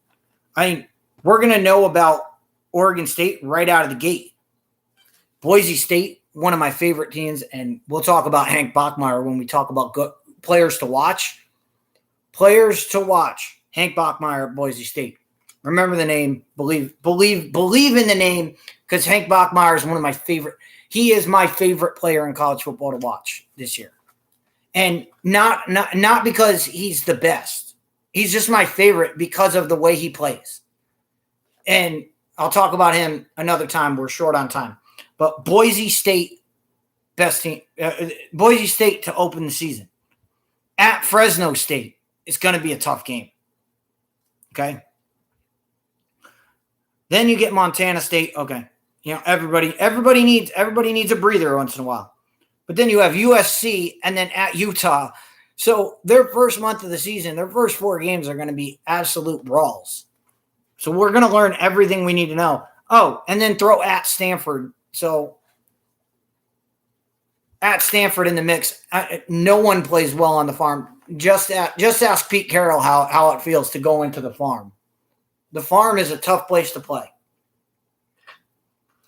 So their first 5 real games, I'm not counting Montana State. Their first 5 games they're going to be tough. If they win 2 of them, I'll be surprised. I'll be surprised if they win 2 out of those first 5. So Oregon State, you're going to have to battle this year. You're going to have to battle. It's going to be fun to watch. Oregon State's going to be a fun team to watch. The Washington Huskies. I'm just looking at Washington Huskies again. We're talking transfer quarterbacks. This was a guy, Michael Penix Jr. Before he got injured at Indiana. This was in the COVID season. He was leading Indiana to victories over Michigan, victories over Penn State. He was one of the best players in the Big Ten coming into last year. Has a disastrous season last year. Transfers from Indiana to Washington. Washington has had trouble getting quarterbacks to meet the mark. Let's see what this guy can do. If he can steady the ship here, they've got a lot. They've got a lot that they can do. I like this freshman kid. They got Jalen Polk at wide receiver. So I do want to see what Washington can do, but not like that. All right. Speaking of the farm, we have the Stanford Cardinal, which get USC at home in week 2. Their first big game. Their first Pac-12 games are huge. USC, then they have a bye. Then they're at Washington, at Oregon, and Oregon State at home. Those are games. Those are games. If Stanford wants to be viable, they have to win. And you want to talk. You want to talk about it. You want to talk NFL guys. NFL guys. You want to talk about a kid who's going to get a lot of look in, and not this year because he's not draft eligible, but you want to look down the road NFL guy, Tanner McKee. Remember the name Tanner McKee, starting quarterback at Stanford. I want to read you the numbers. 6'6", 226 at quarterback. He's a big dude. He's going to get a lot of NFL look. And again, that schedule early on, you're going to get a lot of look at this kid. And then, of course, at Notre Dame in a rivalry game, it'll be a big time thing. And then Arizona State at home. And then at UCLA, their schedule is a gauntlet. Stanford has a gauntlet schedule. So it'll be tough. Cal gets Jack Plummer in there. Jack Plummer coming over from Purdue. If you want to know who Jack Plummer is, go watch him. Go watch him play. Go watch Purdue, Iowa last year. Jack Plummer can spin it. So Cal, that's what Cal's got going on. Washington State is still still trying to recover from the Mike Leach era. So they still have to build up a lot. They still have to build that defense. They're going to be competent on offense, but they have to build that defense. All right. So that's the Pac-12. So why don't we finish with predictions, and then I will finish with. You know what? I'm going to finish with predictions. I'm going to finish with predictions for each conference. Okay? I'm not going to predict I'm just going to predict championship games. So let's start with the Big 12. I already talked about it. I like a rematch. I like a rematch of the Bedlam game. I think Bedlam is going to decide. Bedlam's going to decide where this game is, not where the game is played, but who's wearing what jersey. And I think we're going to see it twice. We're going to see that game twice this year. I like Oklahoma and Oklahoma State. I mentioned it in my breakdown. I love Dylan Gabriel and I love Spencer Sanders. So I expect both these teams to be there. I actually want to look at that game. Yeah. It's in Norman this year. Oklahoma State, Oklahoma. Bedlam is in Oklahoma this year. And that game is going to decide who wears what jersey when they go to Texas Stadium for the Big 12 championship game. But I expect to see that game twice. Surprise team in the conference.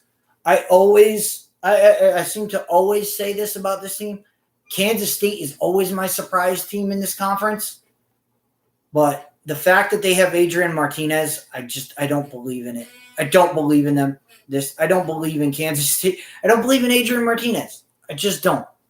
I can't buy into it. So as much as I want to say them, so with that, I'm going to go with my surprise team in this conference, TCU. Watch out for TCU this year. When they're underrated, that's when they come out and do their thing. All right, predictions in the ACC. All Clemson, the All Clemson conference. Clemson's going to be in the championship game. I don't know if they're doing it this year. I don't know if they're doing it by division. I don't know if they're doing that this year or starting it at a different year. But either way, it doesn't matter. I have Clemson Miami meeting, and they do play each other. So I may have to find two different teams to match up, and I just want to look at a certain schedule. And yeah, I'm gonna go with them. I'm gonna go with them this year. I think it's gonna be Clemson, and it's gonna come down to a game November 26th at Miami. Pitt versus Miami will decide who goes, and I'm gonna say it's Miami right now. Because I love Tyler Van Dyke, but I do love that Pitt Panther. I do love Keaton Slovis. So I think it'll be Clemson versus one of those two teams. As far as my surprise team from the ACC, the surprise team I'm going to give you is Virginia Tech, because again, I don't know enough about Virginia Tech to pick them, and that's usually when they rise up. So surprise team Virginia Tech. But championship game, I'm going with Clemson versus Miami in the ACC championship game. In the Pac-12 championship game, I'm going to go outside the box here, because it probably should be everybody. The way I gave that, you probably expect me to take Utah. And you probably expect me to take Utah because they're the highest rated team coming in. I'm not doing it. I'm going to stick to my guns this year. I'm going to stick to what I believe, and I believe UCLA. If this is any year, if there's any year, it's this year. And if UCLA can't do it this year, then they're in trouble. So I'm going to put UCLA in the Pac-12 title game, and I think it's going to come down to the Civil War. It's going to come down to Oregon and Washington, and it's probably going to come down to this and the Civil War. Oregon State. Those are the teams. I'm going to go with Oregon. Again, I would love to pick Oregon to win the Pac-12, but I don't trust Bo Nix.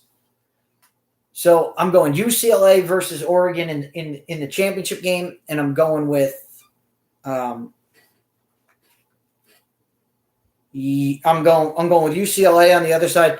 As far as teams that will shock, Stanford's schedule is it's too hard for them to shock anybody.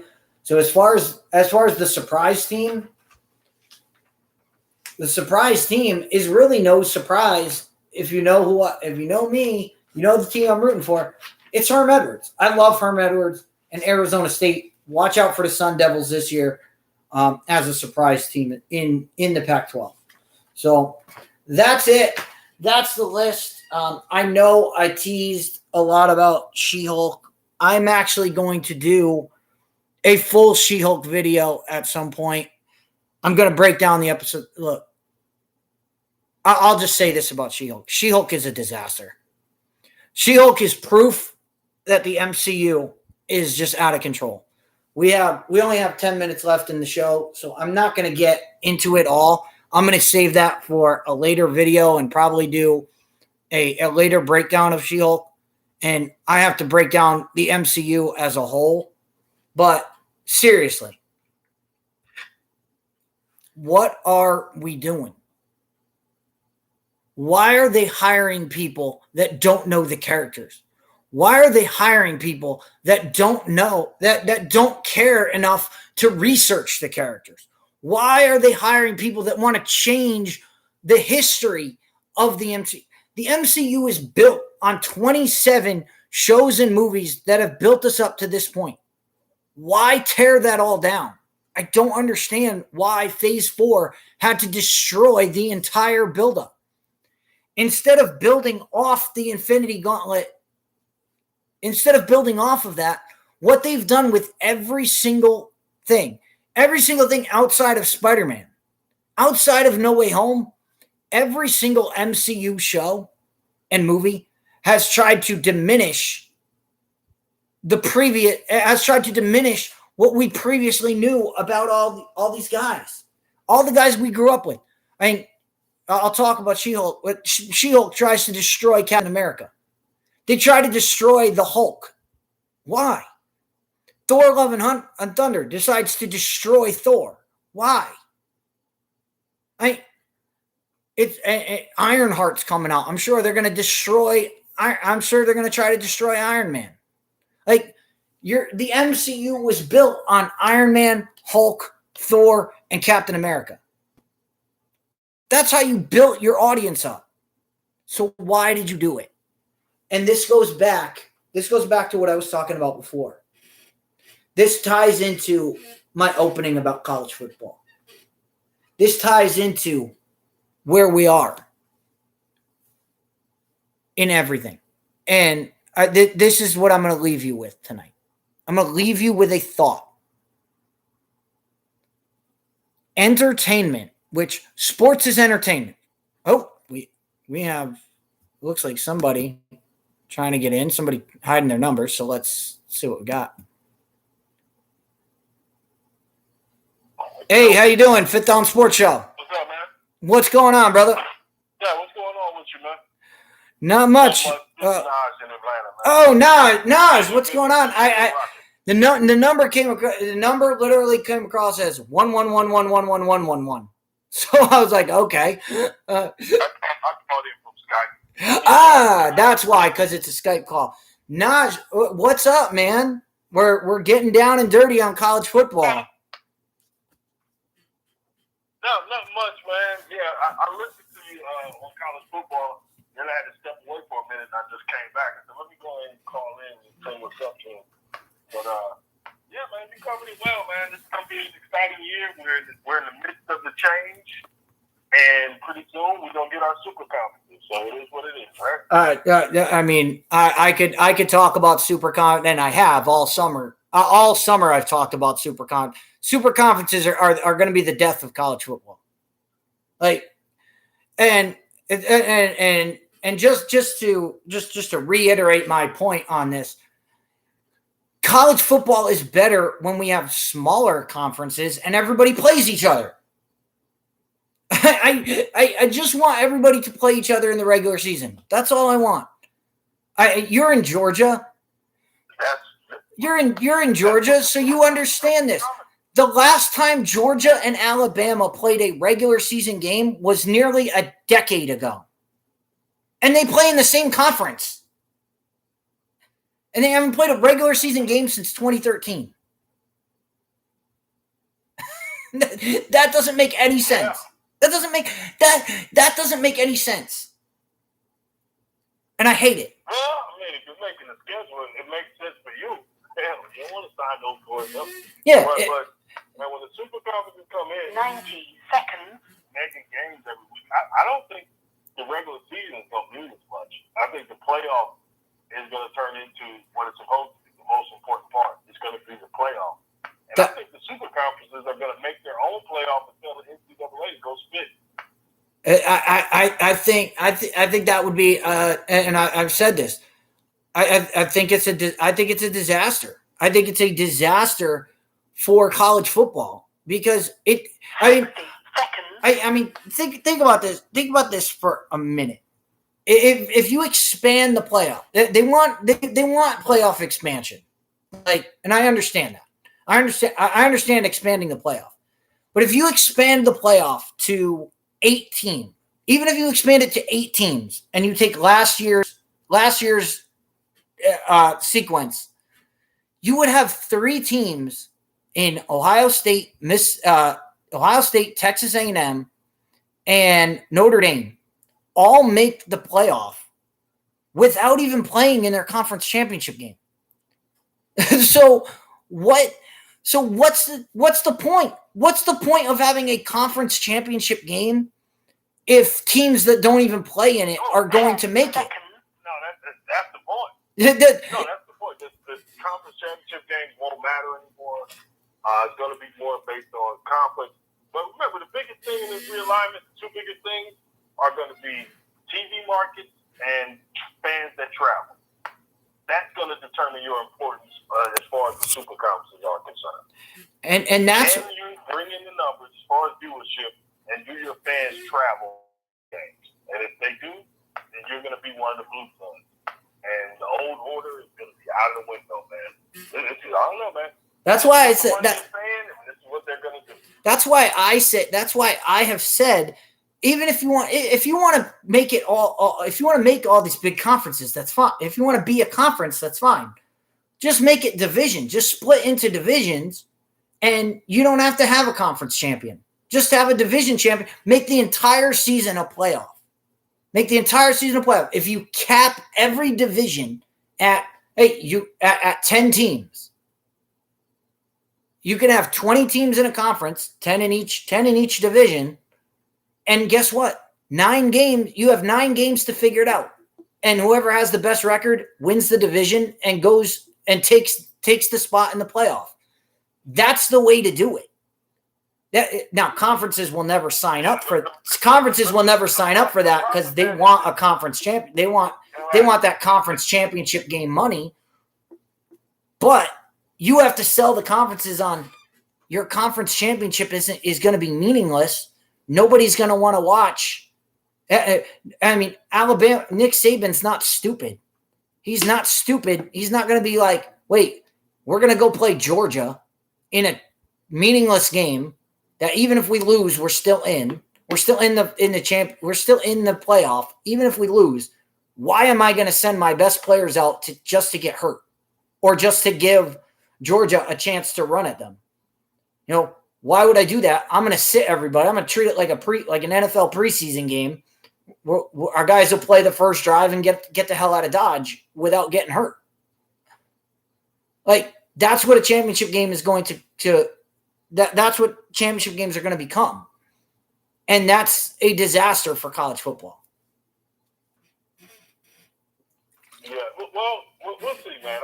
I just don't think championship games are going to be important in this new format. I don't think they're going to matter. And you just got to remember, greed is number one. So the schools who some see as takers, those schools are not going to be respected. They're not going to be included in some of these big games and the playoffs and everything else. And it's just going to be haves and have-nots, man. We're going to see the big dogs eat and the little guys playing on the sideline or coming up with their own sort of conference alignment or whatever. But when it comes down to it, man, when we see something like USC going to the Big Ten, I mean, that tells you everything. This is all about dollars. Well, when you see the Big Ten signing $1 billion television contract, that tells you everything you need to know. Mm-hmm. That tells you everything you need to know about why USC is making that decision. That tells you everything you know about why they got $1 billion contract because USC is coming, and they know. Right. Hey, we have $1 billion contract. Guess what?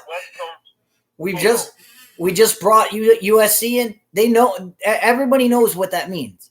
And I said it the minute USC signed that contract. Notre Dame's coming to the Big Ten.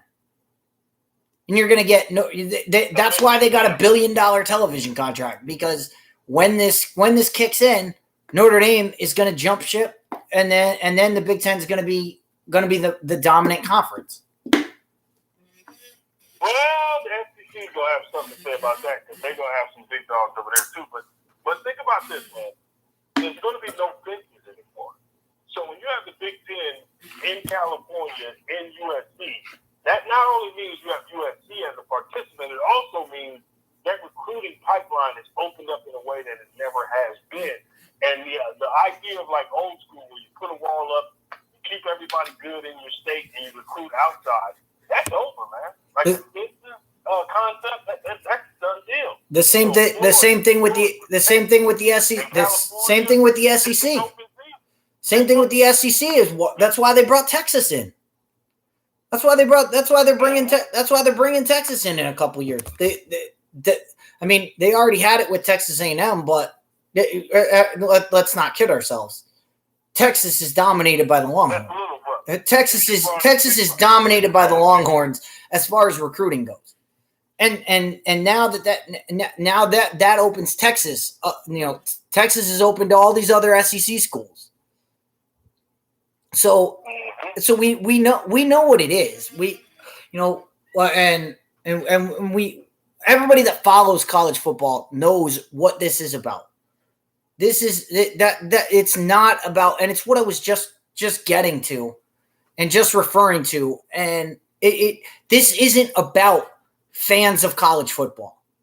And entertainment is no longer about the fans, because they know fans like me, and I'm just speaking for myself. Naj, you can speak for yourself.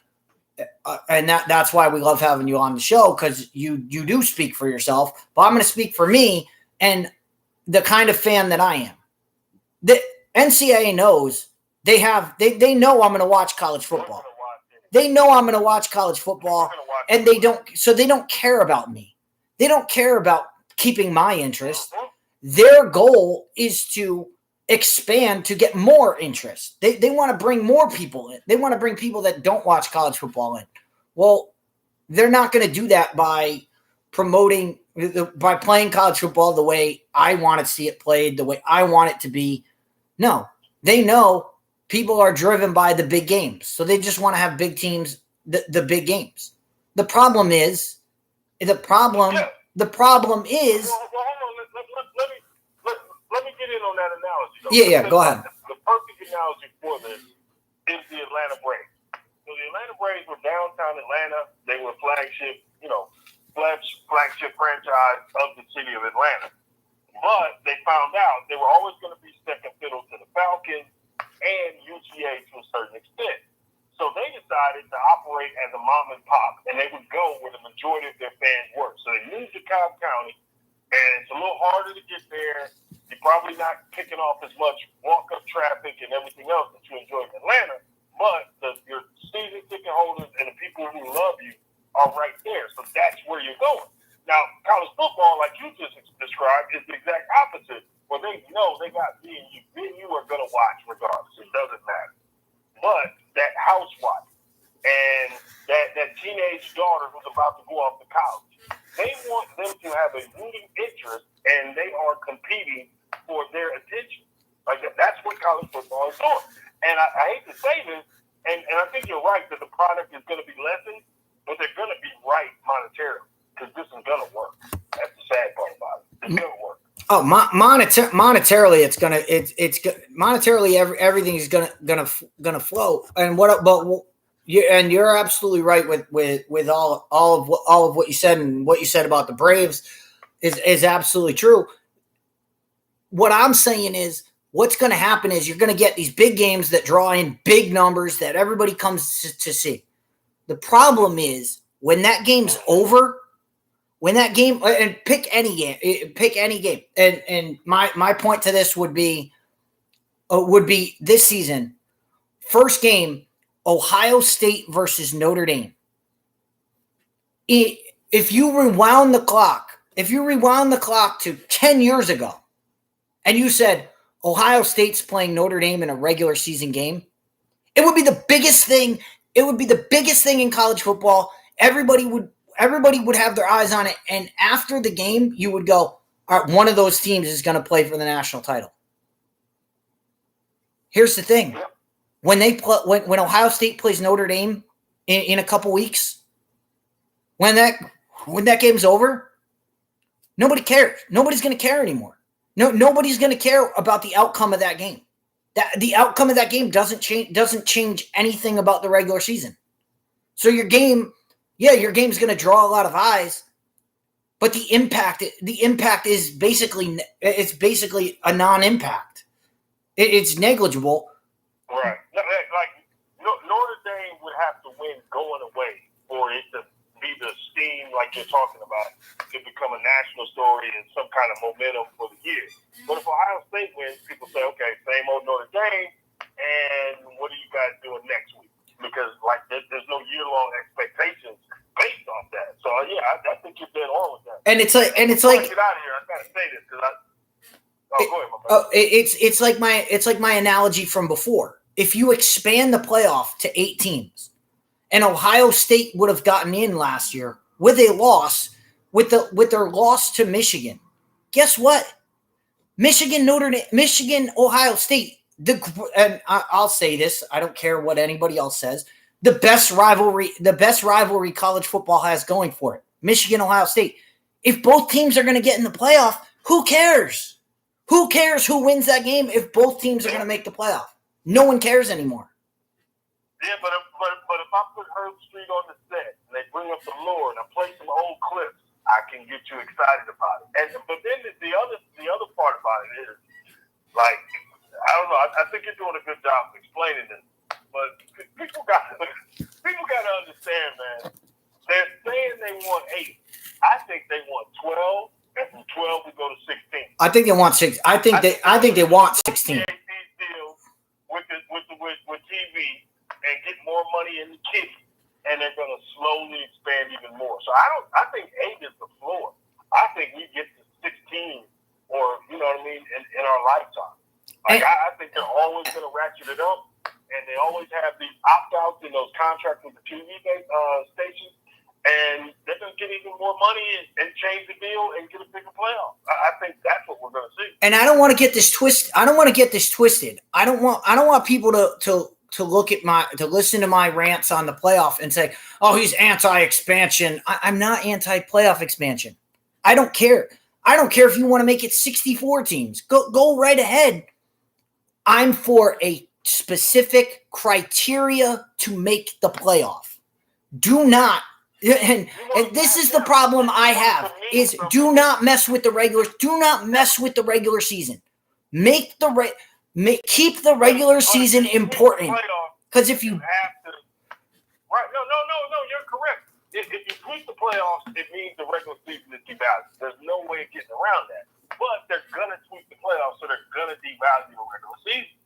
But there are ways. There are ways to do it. There are ways to expand the playoff and keep the regular season mattering if you make it criteria based and make the regular season games matter.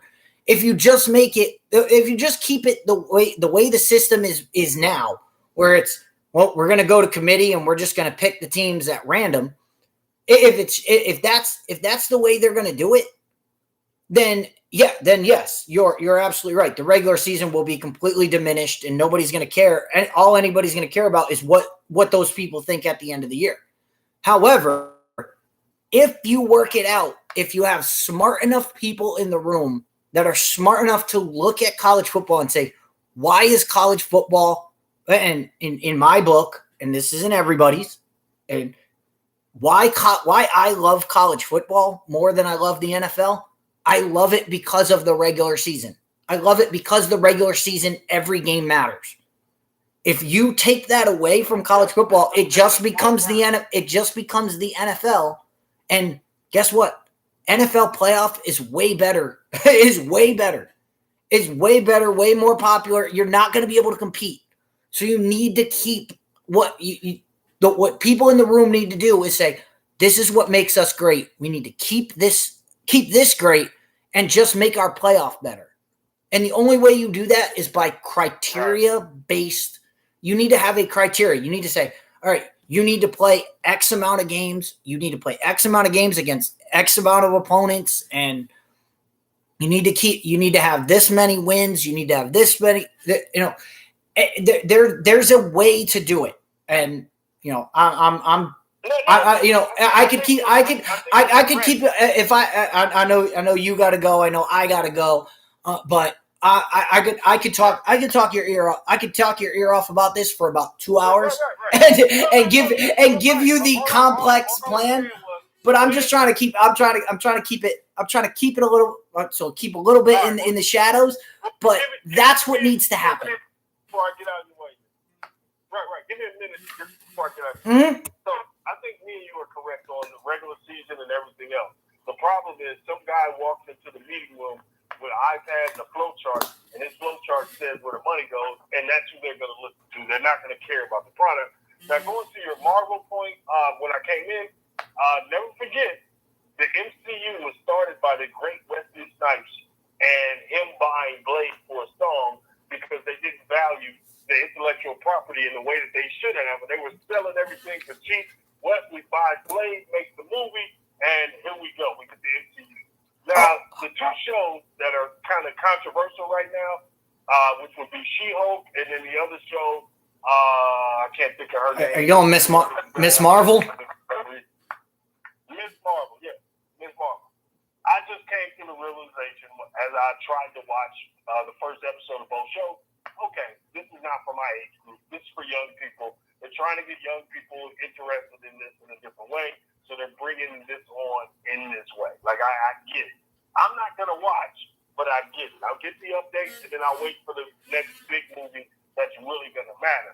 But we got to remember, man, sometimes the source material is hard to work with.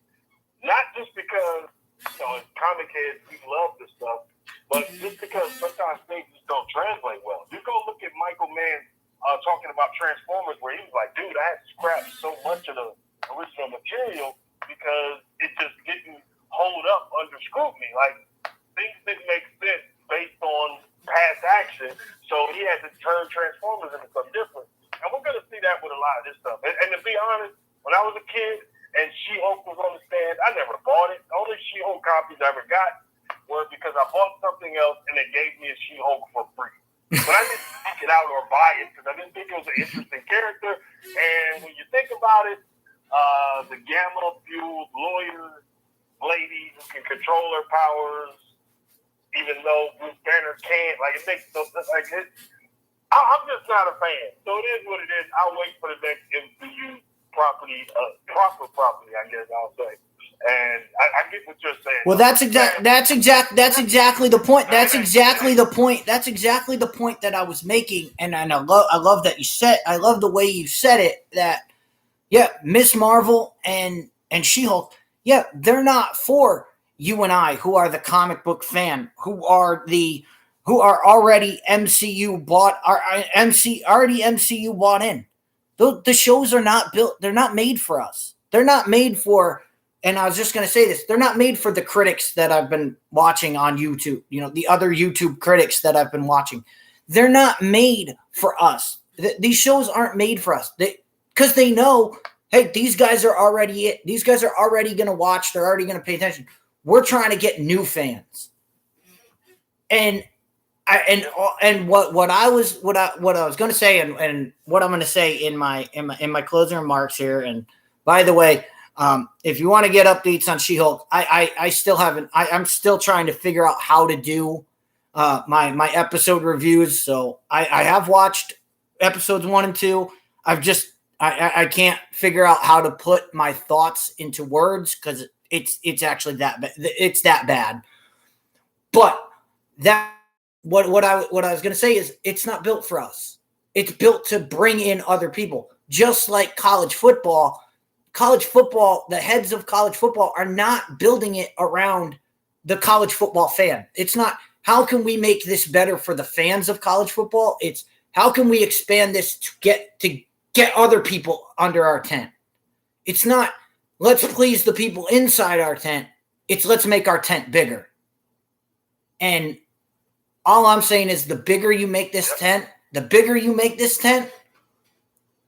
you're going, the people inside are going to be like, and the people inside are going to be like me. I'm going to be like, this isn't what I signed up for. And not to mention, you guys don't do it as well. You guys don't do, you guys, what you did so well to draw us in is, and I'm just going to bring it to college football. What you do to bring us in is have the best regular season of any sport. That's what brought me in. Whether you have, and I was a fan of college football when there was no playoff at all. It was, all right, here's the teams that play in the bowl game, and we'll pick a champion at the end. I was okay with that. Then they said, let's get the BCS involved and let's pick 1 and 2 and we'll put 1 and 2 together. I was okay with that. And then there were, let's bring 4 teams in. Like, right. And in that scenario, when you had undefeated Alabama on the road at Ole Miss, down by 3 at halftime, that was a national story. That was a big deal. Everybody had to check in. Whoa, is Alabama going to lose? Is Ole Miss going to upset the whole situation in college football? And when we have a different champion, like all of that is because of what you just said, the importance of the regular season. So yeah, this is going to be a trip, man. And now it doesn't matter. Now it doesn't matter. Oregon can go into the horseshoe. And dominate them the entire game, and everybody. And then at the end of the season, everybody goes, "Well, Ohio State should still be in." What? No, no. I just watched them get dominated, and then I watched them lose to Michigan. But if it were 8 teams, Ohio State still would have made the playoff. So you're telling me nothing mattered. You're telling me nothing I saw mattered, and that's where we're at. That's what this show. And I don't mean to make my show sound anything like anything. But as long as I have a platform, as long as I have something to talk about, as long as I have a way to get my voice out there, I will rant and rave and scream. Do not ruin my regular season. Do not ruin my college football regular season, because I will be here to point out every time. It's a disgusting display. And that's why I say, go ahead, make a 20-team conference. Just split it to 2 divisions and we're fine. And we're okay. We can live on. Mark Cuban said this 20 years ago about the NFL, and college football is coming dangerously close to that precedent. He said, pigs get fat, hogs get slaughtered. They got to watch their greed, man. Their greed can be their own demise. But look, man, I got to run. But, dude, I'm going to check in with you again. I didn't know you were still rocking, but I'm definitely going to be checking out the show. Absolutely. And before you go, I just want to let you know, we're on Blog Talk here, and we also have our brand new YouTube. We're actually live on YouTube. So if you go on YouTube, check out Fit Down Sports Show. We have our own channel, so like us and subscribe to our channel there, and you'll get all the updates. It'll also tell you when our next shows are, and you'll be able to get all the little small videos that I do that aren't 2 hours long, that are like, all right, 10 minutes of me arguing about that are my 10-minute rants. And so, yeah, definitely. And Naj, I just want to say thank you for calling in. Thank you for Skyping in. And we always love having you on. And during the season, I can't wait to hear from you a lot more, man. Yes, sir, man. Hopefully we get more stuff right than we did last year, man. You know how the game goes. Absolutely. As long as we're doing better than we did last year, that we're moving the ball forward. Matriculate the ball down the field. That's what we're trying to do here. Exactly. All right, man. Thanks for calling in. All right, love to have that, and love to have guys like Naj calling in. Naj for those of you that are watching on YouTube and have stuck with us for a while. Naj has been a caller with us. As I said, we're in our 6th season. Naj has been with us, I want to say, probably since season 1. He's been with us since probably season 2 or 3. One of those are on there. Probably season 2. Always been a fun caller. Love hearing it, and I love hearing that he's that I didn't know he was a comic book fan. So now that I know that, it's good to know that that. Every time I talk comics, because comics and sports are two things that people always gravitate. They always tell me, "Oh, you're doing a sports show. Stick to sports. Don't talk comics." If you're doing a comic show, oh, it's comics. Don't talk sports, because people will tune out. No. There are people like me out there, and my show will never be just one thing. If I want to talk comics, I'm going to talk comics. And as I said, I put it in the review, but I ended up talking college football the entire show, and that's what happens with me. I'm going to talk about anything I want, and I'm going to go. So I'm glad to hear there are more sports and / comic fans out there, and so we'll definitely get more of our stuff out there. And doing all that. All right. With that being said, everything you heard here, as we always say, and as Naj said, hopefully we get more right. Everything you heard here is, of course, facts are meaningless. You can use facts to prove anything that's even remotely true. Facts, schmacks. Yes, Homer likes to tell us about our facts, but as we always say, as we always end our program with now, if you like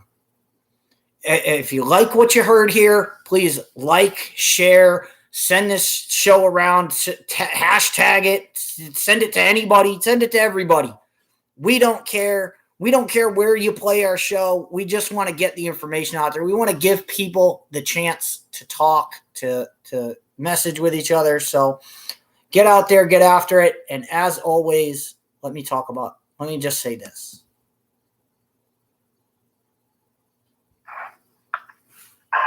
What you just said is one of the most insanely idiotic things I've ever heard. At no point in your rambling, incoherent response were you even close to anything that could be considered a rational thought. Everyone in this room is now dumber for having listened to it. I award you no points, and may God have mercy on your soul.